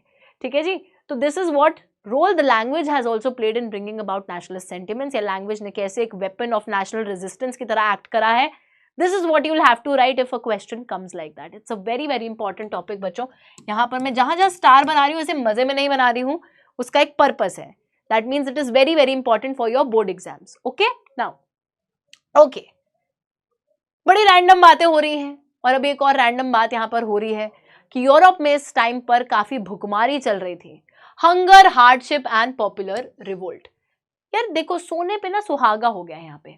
ऑलरेडी मिडिल क्लास जो लोग हैं उनके अंदर वो लिबरल नेशनलिस्ट फीलिंग आ गई है, रेवोल्यूशन की भावना उजागर हो गई है, लड़ने की भावना आ गई, और उसी के साथ तकलीफें खत्म नहीं हो रही। So during this period 1830s के दौरान ग्रेट इकोनॉमिक हार्डशिप चल रही थी यूरोप में। बहुत ज्यादा इकोनॉमिक रूप में, आर्थिक रूप में तंगी चल रही है। इनॉर्मस इंक्रीज इन पॉपुलेशन बढ़ जाती है पूरे यूरोप में, लोग बहुत ज्यादा हो गए। साथ ही में more seekers of job than employment, नौकरियां नहीं है बट जो लोग नौकरी ढूंढ रहे हैं वो बहुत ज्यादा है। मतलब सब लोग नौकरी चाहते हैं बट नौकरी है नहीं, तो अनएम्प्लॉयमेंट बहुत ज्यादा हो गई। लोगों के पास, लोग कमा नहीं पा रहे, पैसा नहीं है, तो खाएंगे क्या, रहेंगे कैसे। पॉपुलेशन रूरल एरिया से माइग्रेट होकर सिटीज में आ रही थी to live in the over crowded slums. Cities में आते थे लोग काम ढूंढने के लिए, वहां पे उन्हें काम नहीं मिलता था, तो उन्हें जो है ओवर क्राउडेड स्लम जो एरिया होता है, जो चौल वाला एरिया होता है, वहां पर रहना पड़ता था काफी अनहाइजीनिक कंडीशंस में। Along with that, small producers faced stiff competition from imports of cheap machine-made goods from England. अब इंडस्ट्रियलाइजेशन इंग्लैंड में आ गया था, वहाँ पे मास प्रोडक्शन हो रही थी, सामान जो है बड़ा सस्ता बन रहा था। अब वो सारा सामान जब मार्केट में आता है तो हमारे बेचारे जो स्मॉल प्रोड्यूसर्स हैं, जो छोटे स्केल पे प्रोडक्शन करते थे, उनको काफ़ी कंपटीशन झेलना पड़ा, क्योंकि अब उनका प्रोडक्ट कोई खरीदना नहीं चाहता है, बिकॉज उनके प्रोडक्ट्स महंगे हैं और मशीन मेड गुड्स सस्ते हैं। तो उनके लिए भी यहाँ पे एक लाइवलीहुड पे खतरा आ गया है। Along with that, in those regions of Europe where the aristocracy still enjoyed power, peasants struggled under the burden of feudal dues and obligations. और जहाँ पर आज भी अरिस्टोक्रेसी के पास पावर थी, वहाँ पे आज भी फ्यूडल सिस्टम चल रहा था, वहाँ पे आज भी जो किसान है उन्हें, जिसके वो लैंड पे काम कर रहे हैं, उन फ्यूडल लॉर्ड्स को ड्यूज, ऑब्लिगेशन, वो सारी चीज़ें उनके लिए करनी पड़ती हैं, उनको जो है खुश रखना पड़ता है। साथ ही में the rise of food prices और a year of bad harvest led to wide spread populism in the town and country. बच्चों, सप्लाई नहीं है खाने की, लोग बहुत ज़्यादा है, तो फूड प्राइसेस के दाम बढ़ जाते हैं। साथ ही में बैड हार्वेस्ट अगर हो गया, अगर फसलें खराब हो गई, तो और सप्लाई में कमी और प्राइस में राइज, जिसकी वजह से पॉपुलिज्म यानी कि जो गरीबी है, पॉवर्टी है, वो बढ़ जाती है पूरे टाउन्स में, कंट्रीज में, हर जगह पे। ठीक है, तो एक बहुत ही बुरा जो है ये स्टेज था। उसके बाद ईयर जो था 1848 का, तो ये तो 1830s के टाइम पे सब कुछ चल रहा है। और 48 में क्या होता है, Food shortages and widespread unemployment brought the people of Paris out on the roads. तो पेरिस की जो पॉपुलेशन थी वो सारी सड़कों पे आ जाती है, क्योंकि खाने की कमी हो गई थी, बेरोजगारी इतनी हो गई थी, तो इंसान ना तो कमा पा रहा है ना खा पा रहा है। इस वजह से पेरिस के लोग उतर के सड़कों पे आ जाते हैं प्रोटेस्ट करने के लिए। बैरिकेड्स लगा दिए जाते हैं और लुई फिलिप जो अभी राजा बनाए गए होते हैं उनको भगा दिया जाता है कि यार कहीं लोग तुम्हें ही आके ना मारे ना पीटे, तो उनको भगा दिया जाता है चुपके से। National assembly proclaimed a republic, national assembly अपने आप को रिपब्लिक दर्जा दे देती है और granted suffrage to all adult males above 21 and guaranteed the right to work. तो नेशनल असेंबली अपने आप को रिपब्लिक घोषित करती है और उसके बाद जितने भी एडल्ट मेल्स होते हैं 21 साल से ऊपर, उन सभी को वोटिंग राइट भी दिया जाता है और राइट टू वर्क के लिए गारंटी भी करा जाता है सभी को, कि सभी को काम करने का अधिकार भी मिल गया है, तो काम मिलेगा सभी को। नेशनल वर्कशॉप्स बनाई जाती हैं to provide employment to the people, लोगों को काम धंधा मिल सके उसके लिए गवर्नमेंट वर्कशॉप्स बनाती है। अलॉन्ग विद दैट, यहाँ पर एक बहुत ही इंपॉर्टेंट इंसिडेंट है जिसको कभी कभी एक शॉर्ट नोट में पूछा जाता है। वीवर्स ऑफ सिलीसिया के ऊपर। देखो अर्लियर 1845 में एक इंसिडेंट हुआ था जहां पे weavers in Silesia had led a revolt against the contractors who supplied them raw material and gave them orders for finished textiles but drastically reduced their payments। तो सिलीसिया बच्चों एक जगह थी जहां पे जो वीवर्स थे यानी कि जो कपड़ा बनाते थे, कपड़ा बुनते थे, उन्होंने अपने कॉन्ट्रैक्टर्स के खिलाफ ही क्या कर दिया, कॉन्ट्रैक्टर्स के खिलाफ ही एक रिवोल्ट को लीड करा, रिवोल्ट कर दिया, बागी बन गए उनके खिलाफ। ऐसा क्यों हुआ? तो कॉन्ट्रैक्टर क्या करते थे, कॉन्ट्रैक्टर आते थे, इनको कच्चा जो सामान होता था, रॉ मटेरियल जो होता था, सारा प्रोवाइड करते थे, प्लस बताते थे कि आपको इस तारीख तक ये ऑर्डर बना के हमें देना है, और वीवर्स फिर लग जाते थे काम करने में, ऑर्डर बनाने में। बट धीरे धीरे ये जो कॉन्ट्रैक्टर्स थे इन्होंने अपनी पेमेंट कम कर दी, मतलब जिस चीज का पहले ज्यादा पैसा दे रहे थे और वो धीरे धीरे कम कम कम करते गए, जिसकी वजह से वीवर्स गुस्सा हो जाते हैं, बहुत ज्यादा गुस्सा हो जाते हैं कि ये हमारी पेमेंट्स कम क्यों कर रहे हैं, हमें पैसा क्यों नहीं दे रहे हैं, and that is the reason ये रिवोल्ट करते हैं उन कॉन्ट्रैक्टर्स के खिलाफ। ओके, तो बहुत बुरा माहौल चल रहा है। अब वहीं पे ही in other parts of Europe, Europe के बाकी हिस्सों में, where independent nation states did not yet exist, जहां पे आज भी, मतलब अभी आज नहीं, उस टाइम पे इंडिपेंडेंट नेशन स्टेट्स नहीं थे, जैसे कि Germany, Italy, Poland, Austro Hungarian empire, यहाँ पे men and women of the liberal middle class combined their demands for constitutionalism with national unification, and demand was the creation of a nation state on parliamentary principles। ठीक है बच्चों, तो जहां जहां अब nation state नहीं था वहां पर फिर से आग लगने लगती है लोगों के मन में कि हमें तो नेशन स्टेट बना के ही दम लेना है। इस वजह से जो भी आदमी थे, औरतें थे, जो लिबरल मिडिल क्लास को बिलोंग करते थे, उन सभी ने अपनी जो भी डिमांड्स थी, कॉन्स्टिट्यूशन बनाने की, देश को यूनाइट करने की, नेशन स्टेट बनाने की, ये सारे लोग आते हैं नेशन स्टेट बनाने के लिए, वो भी पार्लियामेंट्री प्रिंसिपल्स पे, जहां पर एक संविधान होना चाहिए, प्रेस को फ्रीडम होनी चाहिए कुछ भी छापने की, कुछ भी लिखने की, एंड फ्रीडम ऑफ एसोसिएशन, सभी को इकट्ठा होने की भी आज़ादी होनी चाहिए। तो ये सभी डिमांड्स को कंबाइन करते हैं और आ जाते हैं अपनी नेशन स्टेट की डिमांड को लेकर। और सबसे पहला यहाँ पर इंसिडेंट होता है हमारा फ्रैंकफर्ट पार्लियामेंट। तो जर्मन रीजन्स जो भी थे बच्चों, जर्मन रीजन्स मैंने आपको बताए थे कहाँ पर, प्रूशियन एम्पायर में, जिन्होंने पहले ज़ोल्वेरिन को भी क्रिएट करा था। तो ये जर्मन रीजन्स जो थे, यहाँ पे मिडिल क्लास लोग, they met at a city of Frankfurt. तो सारे जर्मन रीजन्स के मिडिल क्लास लोग फ्रैंकफर्ट में आके मिलते हैं, and they decided to vote for an all German national assembly. और ये सारे लोग अब जो मिल गए हैं मिडिल क्लास के, कह रहे हैं कि अब हम यहाँ पे वोटिंग करेंगे, और वोटिंग करने के बाद एक इलेक्टेड बॉडी नेशनल असेंबली को चूज करेंगे, जैसे फ्रांस में थी। ठीक है, तो elected body all German national assembly को वोट करके सिलेक्ट करेंगे। तो 18 मई 1848 को ये लोग 831 इलेक्टेड रिप्रेजेंटेटिव्स, यानी कि लोग आपस में मिलकर ही 831 लोगों को इलेक्ट करते हैं, चूज करते हैं, और उनको नेशनल असेंबली बना देते हैं। फिर इस फ्रैंकफर्ट पार्लियामेंट में, जो कि चर्च ऑफ सेंट पॉल में हो रही थी, ये लोग एक कॉन्स्टिट्यूशन ड्राफ्ट करते हैं for a German nation to be headed by a monarchy subject to a parliament. तो यहाँ पे क्या हुआ बच्चों, ये लोग जो कि जर्मन स्पीकिंग रीजन्स में रहते थे, फ्रैंकफर्ट में मिलते हैं, चर्च ऑफ सेंट पॉल में, यहाँ पर ये लोग अपने कुछ रिप्रेजेंटेटिव्स को इलेक्ट करते हैं, और ये बोलते हैं कि अब हम कॉन्स्टिट्यूशन भी ड्राफ्ट करेंगे, हम जर्मन नेशन के लिए एक संविधान भी यहाँ पे ड्राफ्ट करने वाले हैं। ठीक है, और अब क्या होगा, जर्मनी के अंदर आज़ादी लेकर आएंगे, नेशन स्टेट बनाएंगे, और अब राजा की पावर्स को लिमिट करेंगे इस कॉन्स्टिट्यूशन से। राजा मान जाएंगे इस चीज़ को? बिल्कुल भी नहीं। तो जो फ्रेडरिक विल्हेल्म IV थे, जो कि उस टाइम पे प्रूशिया के किंग थे, ही रिजेक्टेड दिस प्रपोजल, वो इस पूरी चीज़ को रिजेक्ट कर देते हैं, and he joined other monarchs to oppose the elected assembly. और बाकी मोनार्क्स, बाकी जो अलग अलग जगहों के राजा महाराजा होते हैं, उनके साथ मिल जाते हैं और इस पूरी नेशनल असेंबली को अपोज करते हैं। इन दी एंड, अंत में जो ट्रूप्स होते हैं, जो सेना होती है, उसको बुलाया जाता है, and the assembly was force to disband. और फिर इस असेंबली को बाहर निकाल दिया जाता है कि निकलो, चलो घर जाओ अपने, ऐसा कुछ भी नहीं होने वाला है। तो फ्रेडरिक विल्हेल्म IV ने इनकी पूरी कोशिशों पे पानी फेर दिया, जो नेशनल असेंबली बन रही थी, संविधान आ रहा था, जो भी हो रहा था। तो फ्रैंकफर्ट पार्लियामेंट बच्चों एक तरीके से एक नाकामयाब कोशिश होती है जर्मनी को यूनिफाई करने की, जर्मनी को एक नेशन स्टेट बनाने की एक नाकामयाब कोशिश है ये, और कुछ नहीं है। ठीक है, यहाँ पर हम एक और चीज देखते हैं कि आज भी, मतलब इस टाइम पर भी, issue of extending political rights to women was a very controversial one within the liberal movement. आज भी लिबरल्स जो थे वो महिलाओं को पॉलिटिकल राइट्स नहीं देना चाहते थे, एंड जब फ्रैंकफर्ट पार्लियामेंट होती भी है चर्च ऑफ सेंट पॉल में, women were admitted only as observers to stand in the visitors gallery. महिलाएं हिस्सा नहीं ले रही थी उसमें, उसे विजिटर्स गैलरी में खड़े होकर देख रही थी कि क्या तमाशा चल रहा है ये। ठीक है, तो आज भी उनको वोटिंग राइट्स देने का जो मुद्दा है वो काफ़ी कॉन्ट्रोवर्शियल होता था, या फिर political rights for that matter. Okay, तो फिर जब फ्रैंकफर्ट पार्लियामेंट की कोशिश ही फ्लॉप हो गई, तो फिर हमारे जर्मनी को यूनिफाई कैसे किया गया, या जर्मनी जो है वो एक नेशन स्टेट कैसे बना। तो चलिए देखते हैं कि जर्मनी एक नेशन स्टेट कैसे बनता है। पहले बच्चों की पूरा ना है, देखो प्रूशिया था, ये पूरा प्रूशियन एम्पायर था और यहीं पर हमारे जर्मन स्पीकिंग स्टेट्स रहते थे। फ्रैंकफर्ट पार्लियामेंट की कोशिश करी गई, फ्लॉप हो गई वो कोशिश, नहीं बन पाया नेशन स्टेट। पर उसके बाद यहाँ क्या लिखा है, can the army be the architect of the nation. क्या जो आर्मी है, क्या वही कभी देश को यूनाइट कर सकती है, यूनिफाई कर सकती है? तो हम ऐसा जर्मनी के केस में देखेंगे। अभी तक जो राजा थे, जो लैंड ओनर्स थे, जो हमारे जंकर्स थे, है ना, जंकर्स यानी कि जो राजा जो लैंड ओनर्स थे, मोनार्की जो राजा थी और जो मिलिट्री थी और ये लैंड ओनर्स थे, इन सभी ने लिबरल इनिशिएटिव, जो लिबरल्स ने एक इनिशिएटिव लिया था, खुद से कोशिश करी थी यूनाइट करने की, यूनिफाई करने की जर्मनी को, इन सब लोगों ने उस कोशिश को दबा दिया था, जैसे अभी हमने फ्रैंकफर्ट पार्लियामेंट में देखा। But after that, from then on, Prussia took on the leadership of the movement for national unification. लेकिन बच्चों, फ्रेडरिक विल्हेल्म IV के बाद जो राजा आते हैं, कौन थे ये राजा प्रूशिया के?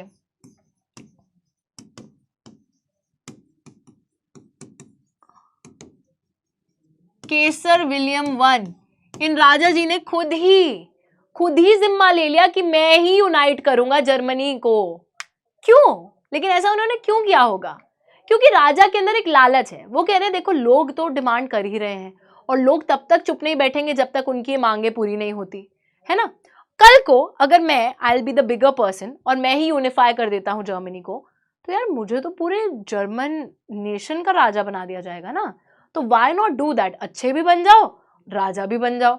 तो यहाँ पे इस वजह से हमारे केसर विलियम I ने एक बड़ी समझदारी और चालाकी का डिसीजन लिया और पूरा जिम्मा सौंप दिया जर्मन यूनिफिकेशन का अपने चीफ मिनिस्टर को, जिनका नाम था ऑटो वॉन बिस्मार्क। और ये जो बिस्मार्क है, इन्हीं को जाना जाता है as the architect of the German unification, क्योंकि जैसे एक आर्किटेक्ट बिल्डिंग का डिजाइन बनाता है ना, इन्होंने पूरी जर्मन यूनिफिकेशन का प्लान बनाया है, ठीक है। तो इन्होंने पूरे प्रोसेस का प्लान बनाया, कैरी आउट करा इस प्रोग्राम को, इस प्लान को प्रूशिया की आर्मी और ब्यूरोक्रेसी की मदद लेकर। जो जैसे आपके ऑफिसर्स होते हैं, ब्यूरोक्रेट्स होते हैं, और जो आर्मी है उसकी हेल्प ली और ऑटो वॉन बिस्मार्क बन गए यहाँ के हीरो। देखिए 3 वॉर्स, क्या याद रखना है जर्मन यूनिफिकेशन में, ये वाला पार्ट बहुत ज्यादा इंपॉर्टेंट। 3 वॉर्स, 3 लड़ाइयां होती हैं over a period of 7 years, 7 साल के दौरान 3 लड़ाइयां लड़ी गई थी ऑस्ट्रिया, डेनमार्क और फ्रांस के साथ में। और अल्टीमेटली प्रूशिया जीत जाता है, जर्मन यूनिफिकेशन कंप्लीट होता है। जनवरी 1871 में प्रूशिया के जो राजा हैं केसर विलियम I, उनको जर्मन एम्परर घोषित कर दिया जाता है एट अ सेरेमनी, जो कि वर्सेल्स में हो रही थी। इस सेरेमनी के दौरान इनको राजा बना दिया जाता है जर्मनी का। एंड ये जो नया स्टेट बना था, जो नया जर्मन स्टेट, नेशन स्टेट आया था एग्जिस्टेंस में, यहाँ पे currency, banking, legal, judicial systems को मॉडर्नाइज करने की काफी ज्यादा बात करी जा रही थी। प्रूशियन मेजर्स और प्रैक्टिसेस एक तरीके से एक मॉडल बन गए for the rest of Germany. तो जिस तरीके से प्रूशिया में चीजें होती थी, वो एक मॉडल की तरह जर्मनी में भी अपनाई गई और जर्मनी में भी उसी हिसाब से चीजों को सेट करा गया। आई होप ये बात बिल्कुल क्लियर है। यहाँ पर बस आपको ये याद रखना है कि आफ्टर द फेल्ड कोशिश, लिबरल इनिशिएटिव जो हुआ था फ्रैंकफर्ट पार्लियामेंट में, उसको दबा दिया था मोनार्की ने, आर्मी ने और लैंड ओनर्स जो हमारे जंकर्स थे उन्होंने। बट उसके बाद प्रूशिया ने खुद ही, जो राजा थे उन्होंने खुद ही लीडरशिप ले ली इस मूवमेंट की और उन्होंने जिम्मा दे दिया अपने chief minister Otto von Bismarck को। बिस्मार्क ने मदद ली आर्मी की, ब्यूरोक्रेसी की। 3 wars over a period of 7 years, ultimately Prussia won and जो है यहाँ पर जर्मन यूनिफाई हो जाता है एंड यहाँ का राजा चूज कर लिया जाता है केसर विलियम I को। वेरी वेरी गुड, मुबारक हो आपको भी और मुझे भी। अब बच्चों एक और देश को यूनिफाई करने के लिए हम लोग आ गए हैं और ये देश है इटली, ठीक है। तो हमने जर्मनी को तो यूनिफाई करा ही है, बट अब हम इटली को भी यूनिफाई करके ही रहेंगे। इटली का यूनिफिकेशन देखते हैं। सार्डिनिया पिडमोंट, जो कि एक इटालियन प्रिंसली हाउस रूल करते थे। The north was under the Austrian Habsburgs, the centre was ruled by the Pope and the southern regions were under the domination of the Bourbon kings of Spain. Even the Italian language had not acquired one common form and still had many regional and local variations. यार देखो यहाँ पर मेरे को नहीं पता है, zoom करते हैं क्या हम? जूम कर सकते हैं? नहीं कर सकते। कैसे होता है जूम? ओके नहीं हो रहा है, बट कोई नहीं, देखिए इसी को ध्यान से देखते हैं। देखो यार, सिंपल समझना है, ऐसा मैप था तो ये ना, ये वाला पूरा हिस्सा और ये पूरा इटली है। अब जो इटली है ये पूरा हिस्सा है, बट उस टाइम पे ऐसा नहीं था। उस टाइम पे कैसे डिवाइडेड था, तो ये जो है किंगडम ऑफ सार्डिनिया पिडेमोंट, ये इटली के फोल्ड में आता था, क्योंकि यहाँ पर राजा रहते थे जिनका नाम था विक्टर इमैनुअल II। तो सिर्फ ये एक जगह थी जो इटली के फोल्ड में थी। अभी जो नॉर्थ इटली है वो ऑस्ट्रियन हैब्सबर्ग रूलर के अंडर था। जो सेंट्रल इटली है वो एक पोप थे जो क्रिश्चियन धर्म में पंडित होते हैं, उनके तहत था, पेपल स्टेट जिसको बोलते थे। और जो सदर्न इटली है, दिस वाज द रीजन जिसको बोला जाता था kingdom of the two Sicilies, जो कि बर्बन किंग्स ऑफ स्पेन के कब्जे में था। तो यहाँ बर्बन किंग्स ऑफ स्पेन, यहाँ पोप, यहाँ पे ऑस्ट्रियन हैब्सबर्ग रूलर्स। अब इन सबको इटली में लाना है, कैसे लेकर आएंगे। इवन बोला जा रहा है कि इस टाइम पे इटालियन लैंग्वेज का भी एक कॉमन फॉर्म नहीं था। ये तो मैंने बिल्कुल ही स्लाइड को टेढ़ा मेढ़ा कर दिया, ठीक है। तो यहाँ पे इटालियन लैंग्वेज का भी एक कॉमन फॉर्म था नहीं। तो ड्यूरिंग द 1830s गुजिपी मजीनी, अच्छा बच्चों यहां पर देखो, मैं आपको ना पहले ही बता देती हूं,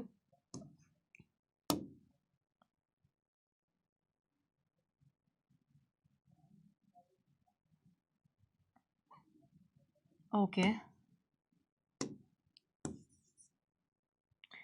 ये हमने क्या करा, ओके ओके ठीक है, ओके देखिए, तो यहां पर कुछ लोगों के नाम लिखूंगी।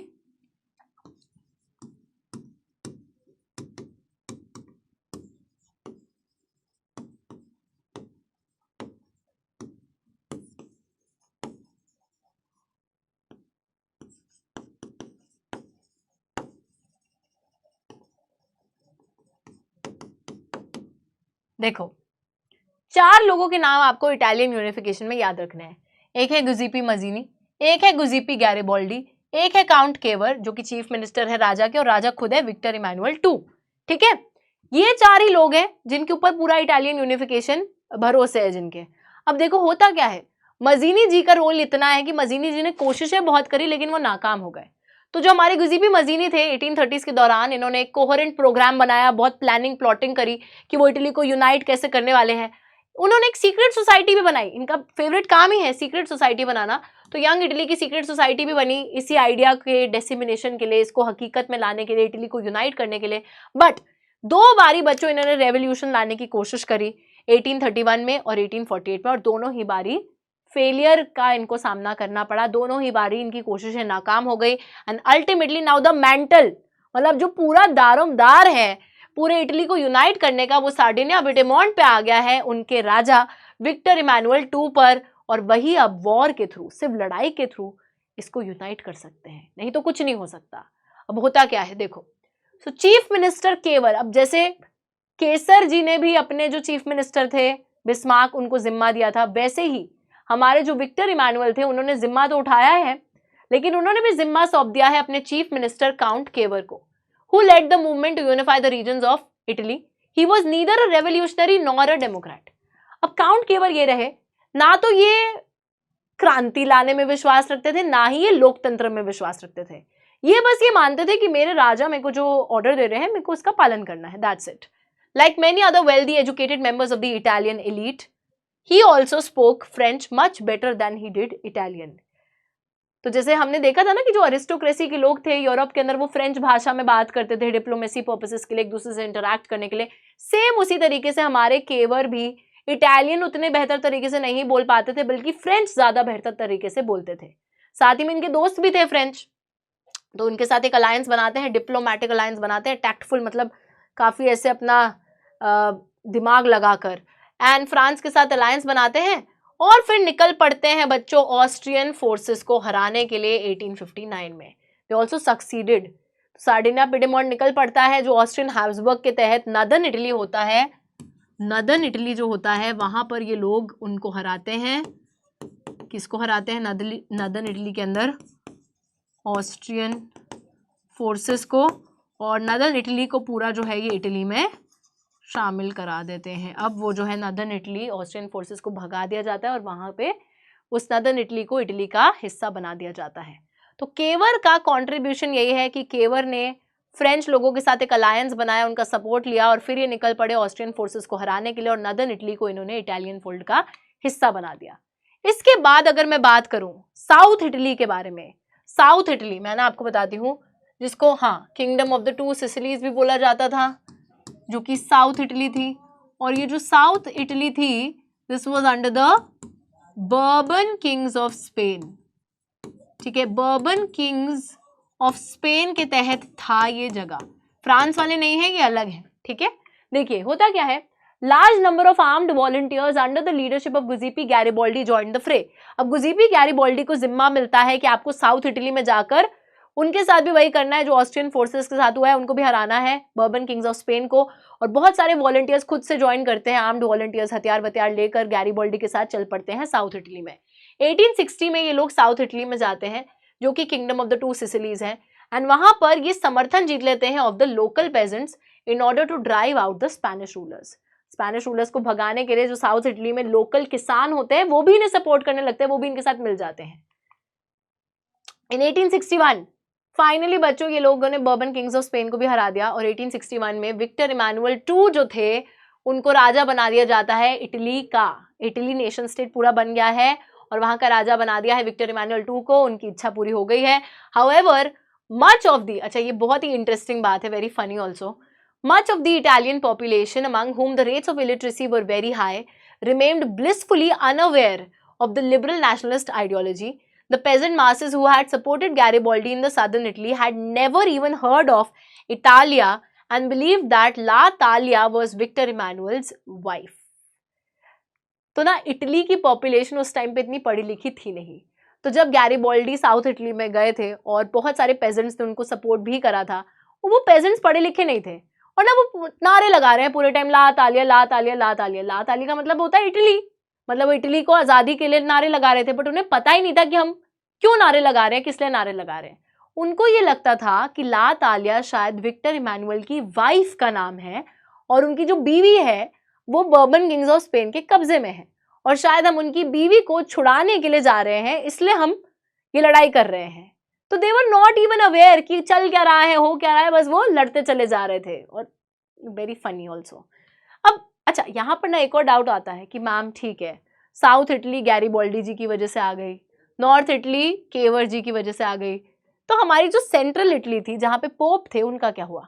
अब बच्चों जो पोप थे ना वो अपनी पावर खुद ही डाइल्यूट करके वहां से भाग जाते हैं, क्योंकि उन्हें लगता है कि कल को यहाँ पे भी कहीं हमला ना हो जाए, तो खुद ही वो पावर छोड़ के भाग जाते हैं। तो जो सेंट्रल इटली है वो भी इनके फोल्ड में आ जाता है और इसी की तरीके से इटली का यूनिफिकेशन कंप्लीट हो जाता है इन द ईयर 1861। ओके 1861 याद रखिएगा। ओके जी, चलिए इसके बाद आते हैं हमारे ब्रिटेन के यूनिफिकेशन को समझने के लिए।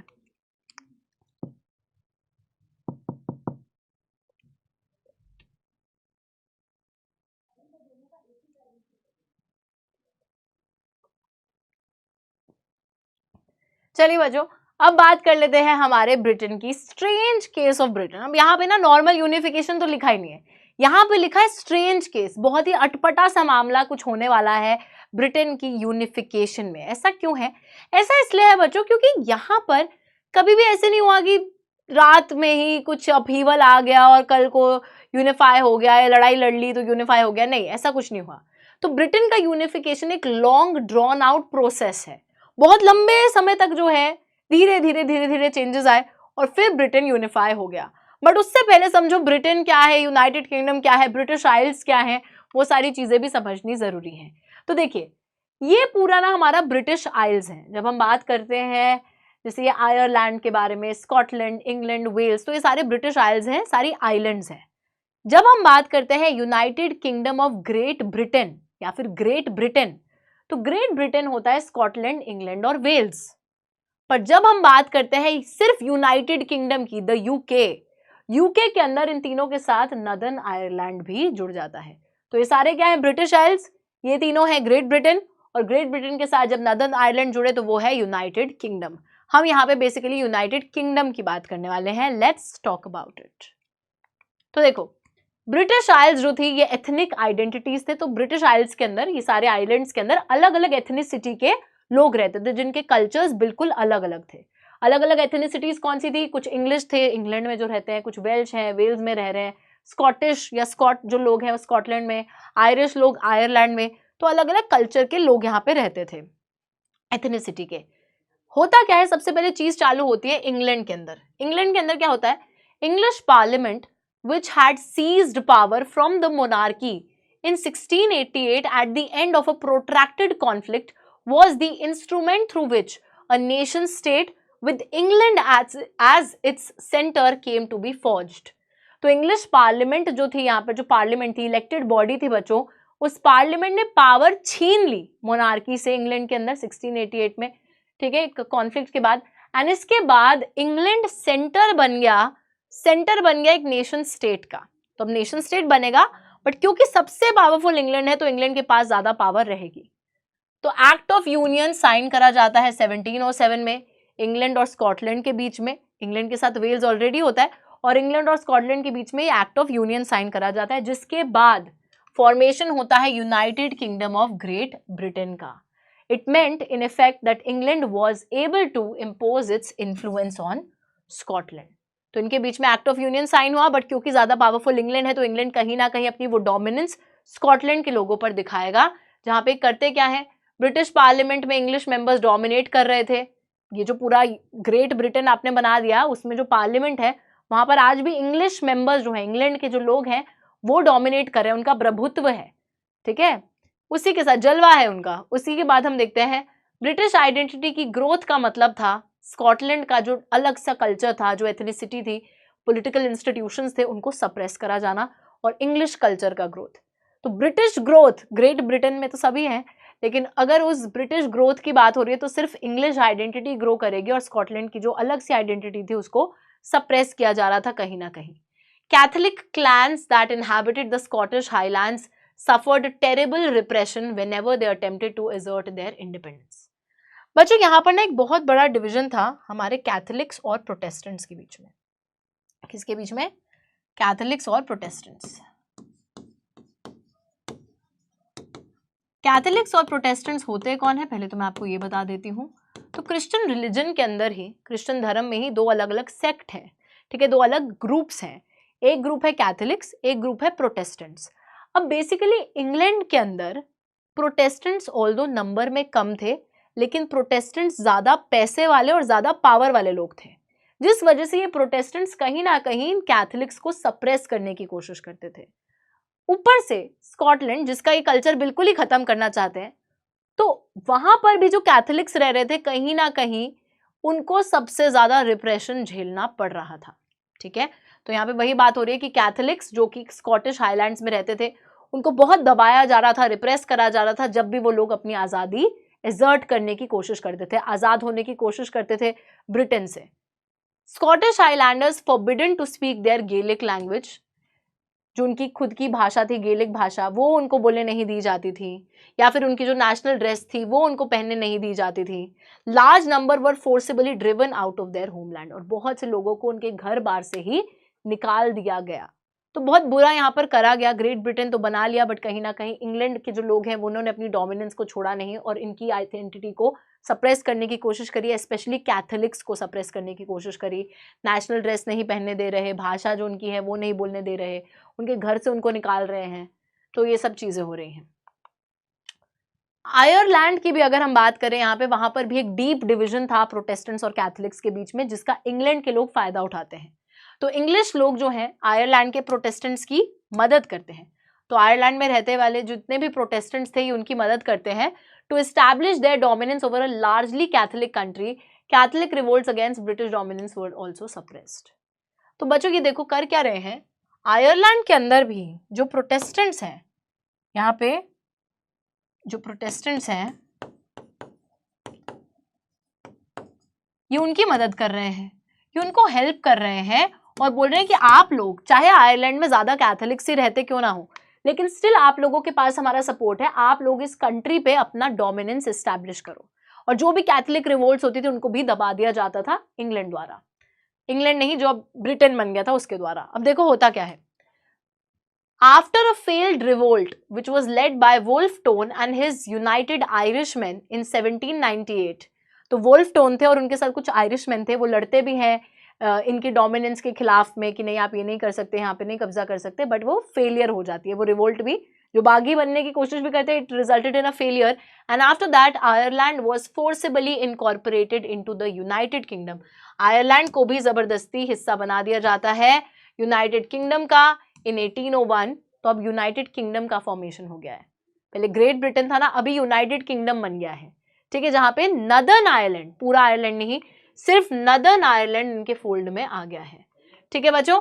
सो a new British nation was formed या forged through the propagation of a dominant English culture. And obviously ये जो नया नेशन बना भी है, पूरा ब्रिटिश नेशन बना है यूनाइटेड किंगडम, लेकिन यहाँ पर भी जो डोमिनेंट कल्चर है वो है इंग्लिश कल्चर, क्योंकि उन्हीं का ही दबदबा है।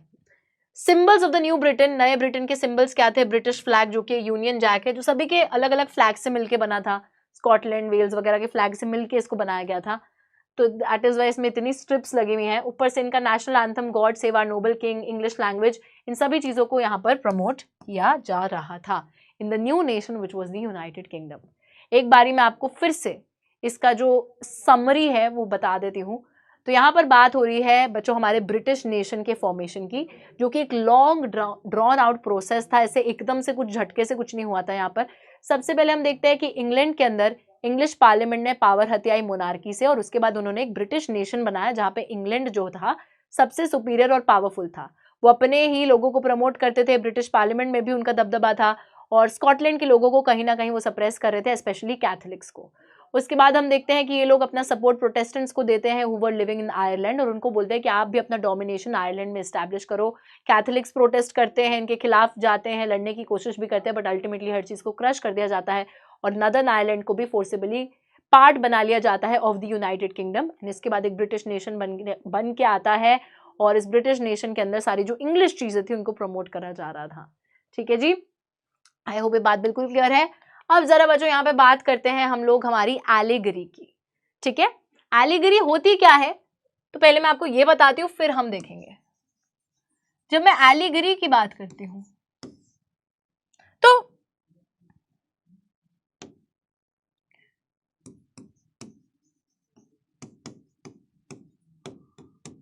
जब आप किसी भी एब्स्ट्रैक्ट आइडिया हो गया, आप कोई भी एब्स्ट्रैक्ट आइडिया हो सकता है, जेलेसी, फ्रीडम, इक्वालिटी, या फिर एनवीनेस, व्हाटएवर, कोई भी एब्स्ट्रैक्ट आइडिया को जब आप किसी थिंग या फिर पर्सन के थ्रू एक्सप्रेस करते हो, that is known as an allegory. Suppose जैसे आपने देखा था कि रेड कैप सिंबलाइजेस लिबर्टी, कि लोग लाल टोपी ऐसे फेंक रहे हैं, दैट मीन्स वो आजाद हो गए, सिंबलाइज कर रहा है, सिंबल है उसका।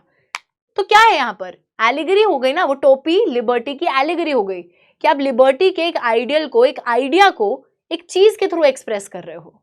या फिर मैं अगर बोल रही हूं कि rays of the rising sun, सूरज उग रहा है, ठीक है, सूरज उग रहा है, rays of the rising sun, उसकी किरणें आ रही हैं, दैट मीन्स एक नए समय की शुरुआत होने वाली है, beginning of a new era, तो इट्स ऑल्सो एन एलिगरी।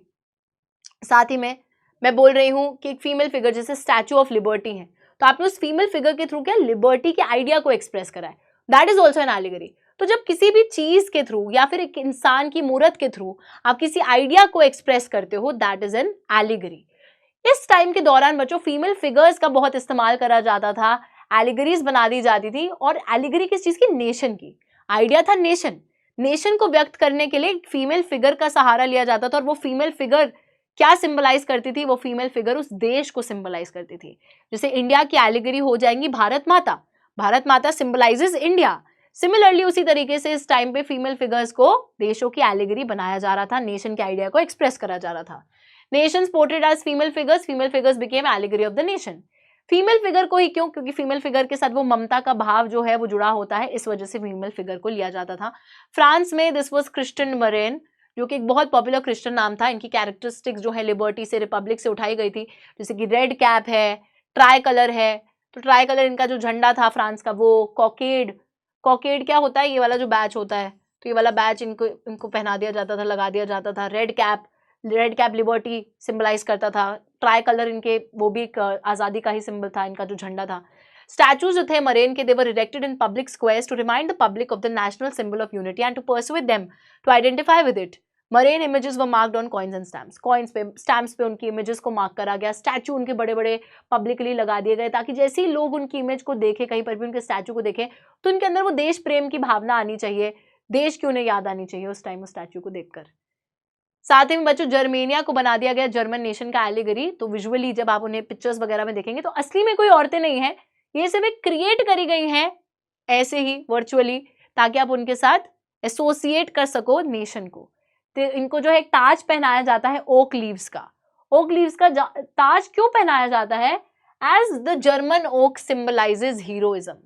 तो जर्मन जो ओक है, ओक का पेड़ होता है ना, तो क्योंकि वो हीरोइक, एक तरीके से हीरोइक माना जाता है, हीरोइज्म को सिंबलाइज करते हुए देखा जाता है, इस वजह से इनको ओक लीव्स का ताज पहनाया जाता है। बिकॉज जर्मेनिया को भी एक बहुत स्ट्रॉन्ग पावरफुल फिगर की तरह दिखाया जाता है जो बिल्कुल तलवार लेके खड़ी हैं लड़ने के लिए, है ना कहीं आप यहाँ देख रहे हो, और ये झंडा लेके खड़ी हैं, ओक की पत्ती वाला ताज पहना है उन्होंने, हीरोइक फिगर की तरह उनको दिखाया गया है कि कुछ भी आ जाए देश के आगे मैं लड़ पड़ूंगी, देख लूंगी तुमको, ठीक है। तो इस तरीके से उनको शोकेस करा गया है। तो this is the allegory, simple सा एक कॉन्सेप्ट है।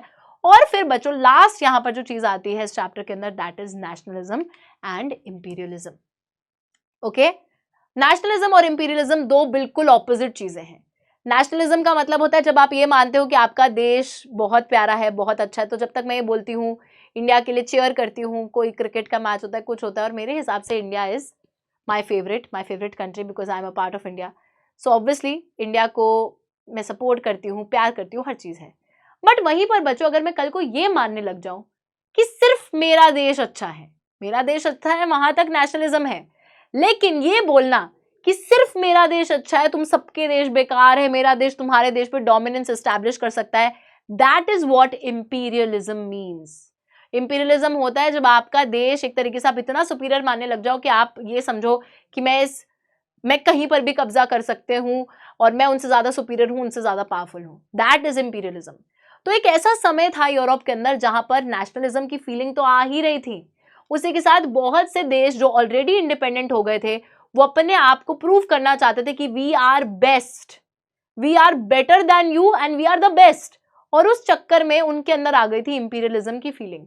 तो दोनों चीजें कैसे क्लैश करती हैं यूरोप के अंदर, जिसकी वजह से अल्टीमेटली फर्स्ट वर्ल्ड वॉर हो जाता है, उस चीज को हमें यहाँ पे समझना है, धीरे धीरे समझेंगे। देखो, most serious source of nationalist tensions in Europe after 1871 was the area called the Balkans। ये एक रीजन था यूरोप का, इस पूरे एरिया को बैल्कन रीजन बोला जाता था, और यहाँ पर नेशनलिस्ट टेंशंस बहुत ज्यादा हमें देखने को मिलती हैं। लोग जो है यहाँ पे बच्चों अलग अलग एथनिसिटीज के बिलोंग करते हैं, बिल्कुल अलग अलग लोग होते हैं, बट वो इस एरिया में रहते हैं, और ये एरिया ऑटोमैन एम्पायर के तहत होता है, ऑटोमैन एम्पायर के अंडर आता था। ग्रीस भी आता था ऑटोमैन एम्पायर के अंडर, ये भी आता था। अब यहाँ देखो अलग अलग एथनिसिटी के लोग रहते थे, जैसे Slovenia, Croatia, Bosnia Herzegovina, Serbia, Montenegro, Kosovo, Macedonia, Albania, Greece भी है यहीं पे है, बल्गारिया, टर्की है, रोमेनिया है, मोल्डोवा है। तो ये सारे रीजन इस बैल्कन रीजन में आते थे। सारे अलग अलग एथनिसिटी के लोग जो एक दूसरे के साथ बिलोंग भी नहीं करते थे, वो भी इसी रीजन में आते थे। और यहाँ पर कहीं ना कहीं नेशनलिस्ट टेंशन, हर किसी को अब अपना नेशन स्टेट बनाना था, वो फीलिंग आने लगती है, और नेशनलिस्ट टेंशन यहाँ पे 1871 के बाद बहुत ज्यादा खुलकर आती है। बैल्कन रीजन ज्योग्राफिकली और एथनिकली बहुत वेरिड था। मतलब ज्योग्राफी की भी बात करोगे, कहीं पे लैंड फॉर्म में भी बड़े चेंजेस हैं, और एथनिक रूप में भी कल्चरल डिफरेंसेस, सोशल डिफरेंसेस के बेसिस पे भी यहाँ पे अलग अलग लोग रहा करते थे। इन सभी इनहैबिटेंट्स को मिलकर स्लैव्स बोला जाता था। ऑल्दो तो जितने भी लोग इस रीजन में रहते थे उन सबको एक कलेक्टिव नेम दे दिया गया था, स्लैव्स वो बोला जाता था। Spread of ideas of romantic nationalism in the Balkans together with the disintegration of the Ottoman Empire made this region very explosive। दो चीजें होती हैं यहाँ पर, ऑलरेडी यहाँ पर बहुत डाइवर्सिटी है, अलग अलग लोग रह रहे हैं, बट उसी के साथ बच्चों यहाँ पर सबसे पहले तो ऑटोमैन एम्पायर, जिस एम्पायर ने इस बहुत बड़े हिस्से को इस रीजन के कब्जे में ले रखा था, वो डिसइंटीग्रेट होने लगता है। उसी के साथ यहाँ पर लोगों के बीच में रोमांटिक नेशनलिज्म की भावना फैलने लगती है। रोमांटिक नेशनलिज्म मतलब अपने कल्चर के बेसिस पे कि हमारा कल्चर अलग है और उसके बेसिस पे हमें आजाद होना है, राइट। तो वो वाली भावना भी यहाँ पे फैलने लगती है, नेशनलिज्म की फीलिंग आने लगती है, और वहीं पर जो इन पे राज भी कर रहे हैं वो डिसइंटीग्रेट हो रहे हैं, पावरलेस होते जा रहे हैं, जिसकी वजह से बच्चों एक के बाद एक, one by one, it's European subject nationalities broke away from its control and declared independence. एक एक करके ये सारी जो नेशनैलिटीज होती हैं अलग होती जाती हैं और आज़ादी डिक्लेयर करती चली जाती हैं।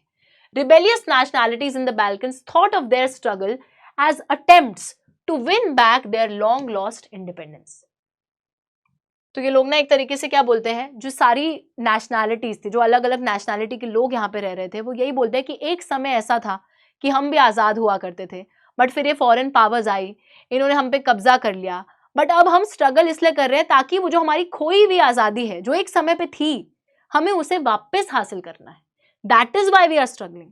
ठीक है, तो ये वही बताते हैं कि हम सब इसलिए स्ट्रगल कर रहे हैं बिकॉज हमें अपनी लॉन्ग लॉस्ट इंडिपेंडेंस को वापस हासिल करना है. ओके, चलो देखो, ये जो डिफरेंट स्लैविक नेशनैलिटीज थी, they struggled to define their identity, independence. This area became an area of intense conflict. और हर कोई उसी एरिया में आजाद हो रहा है, वो कह रहा है मेरे को आजादी, मेरे को आजादी, मेरे को आजादी. साथ ही में एक और चीज हो रही थी बच्चों, they were fiercely jealous of each other and hope to gain more territory at the expense of other. अब यार देखो, रीजन तो इतना ही है, हर कोई कह रहा है, सर्बिया बोल रहा है मेरे को आजाद होना है, मेरे को और एरिया चाहिए, बोस्निया बोल रहा है मेरे को और चाहिए, क्रोएशिया बोल रहा है मेरे को भी और चाहिए. तो ऐसे एक दूसरे से लड़ रहे थे, बहुत जेलस भी थे कि हमें तुमसे ज्यादा एरिया चाहिए, हमें तुमसे ज्यादा टेरिटरी चाहिए.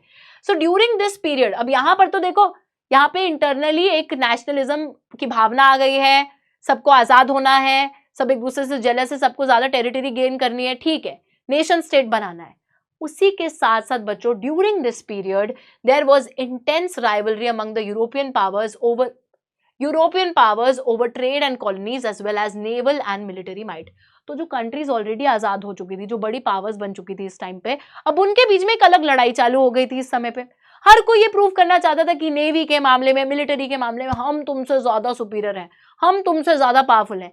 और इसी लड़ाई के चक्कर में बच्चों, ये जो सारी पावर्स थी, Russia, Germany, England, Austro Hungary, ये सब लोग जो हैं कब्जा करना चाहते थे दूसरे एरियाज पर अपनी पावर दिखाने के लिए कि देखो हम इतने पावरफुल हैं, हमने इस एरिया पे भी कब्जा कर लिया. अब क्या होता है, ये जो सारी पावर्स थी, ये सब पावर्स बाल्कन रीजन पे भी अपना कंट्रोल जमाना चाहती थी, उस पूरे एरिया पे अपना कब्जा बनाना चाहती थी, जिस वजह से वहां इंटरनली नेशन स्टेट की लड़ाई चल रही है, ऊपर से पावर्स और धमक पड़ती है इस पूरे एरिया पे कब्जा करने के लिए. ठीक है, this led to a series of wars in the regions and finally the first world war. इसकी वजह से इन सभी पावर्स के बीच में लड़ाई झगड़े होने चालू होते हैं, इस रीजन में लड़ते हैं, झगड़ते हैं, हमें कंट्रोल दो, हमें कंट्रोल दो. और उस चक्कर में बच्चों यहाँ पे अल्टीमेटली फर्स्ट वर्ल्ड वॉर चालू हो जाती है. ईयर आपको पता ही होगा, फर्स्ट वर्ल्ड वॉर बिगैन इन 1914 और 1918 तक ये वॉर चलती है. तो आप सोचिए, पूरा डिजास्टर इस एरिया में आ जाता है, जहाँ इंटरनली नेशन स्टेट को लेकर लड़ाई चल रही है नेशनलिज्म की वजह से, और जहाँ जिन लोगों में इंपीरियलिज्म की भावना आई, ये इंपीरियलिज्म की वजह से अब आके वहां कब्जा करने लगते हैं. तो एक जगह नेशनलिज्म है, एक जगह इंपीरियलिज्म की वजह से लड़ाइयाँ हो रही है, वो रीजन जो है इतना एक्सप्लोसिव बन गया, फर्स्ट वर्ल्ड वॉर ही हो गई वहां पे. तो इसी के साथ हमारा जो चैप्टर है बच्चों वो होता है समाप्त. तो यहाँ पर वही बात हो रही है कि nationalism aligned with imperialism. Nationalism तो बाल्कन रीजन में चल रहा था, बाकी पावर्स आके इंपीरियलिज्म की वजह से आ गई थी कब्जा करने के लिए. Led Europe to disaster in 1914. पूरे यूरोप में डिजास्टर्स सिचुएशन आ जाती है. ठीक है, 1914 में many countries of the world which had been colonised by the European powers in the 19th century began to oppose imperial domination. The anti-imperial movements that developed everywhere were nationalist. उसी के साथ बच्चों, इस समय पर ये जो यूरोपियन पावर्स होती हैं, ये क्या करती है, कॉलोनाइज करना चालू करती है, कब्जा करना चालू करती है दूसरी कंट्रीज पे, दूसरी जगहों पे, बहुत सी अफ्रीकन कंट्रीज पे कब्जा करती है, इंडिया तक पे ब्रिटेन आकर कब्जा जमाती है अपना. और हर जगह पर अब देखो, ये एक इंपीरियलिज्म की स्पिरिट से ड्राइव कर रहे थे, इनके अंदर इंपीरियलिस्ट फीलिंग थी कि हमें कब्जा कब्जा कब्जा करना है अपने देश को सुपीरियर दिखाने के लिए. वहीं पर इस इंपीरियलिस्ट रूल के खिलाफ, जैसे जब हम इंडियंस जाते हैं तो वो मूवमेंट्स होती है नेशनलिस्ट, तब हम नेशन स्टेट बनाने के लिए, इन लोगों को भगाने के लिए जो मूवमेंट चालू करते हैं, तो एंटी इंपीरियल मूवमेंट जो होती है वो नेशनलिस्ट मूवमेंट होती है ना. तो इस इंपीरियलिज्म के खिलाफ जो लोग आंदोलन कर रहे थे, लड़ रहे थे, वो सारी मूवमेंट्स नेशनलिस्ट थी. सब लोग नेशन स्टेट बनाना चाहते थे, जैसे इंडिया आजाद होना चाहता था. तो वो वाली यहाँ पे सारी बात हो रही है. ठीक है जी, इसी के साथ बच्चों हम लोग करते हैं आज के इस चैप्टर को खत्म. और thank you so much for attending today's class. And कैसी लगी आज की क्लास मुझे जरूर बताइएगा. This is your SST educator Ujjwala Pun signing off for today. Thank you so much guys, take care and bye bye.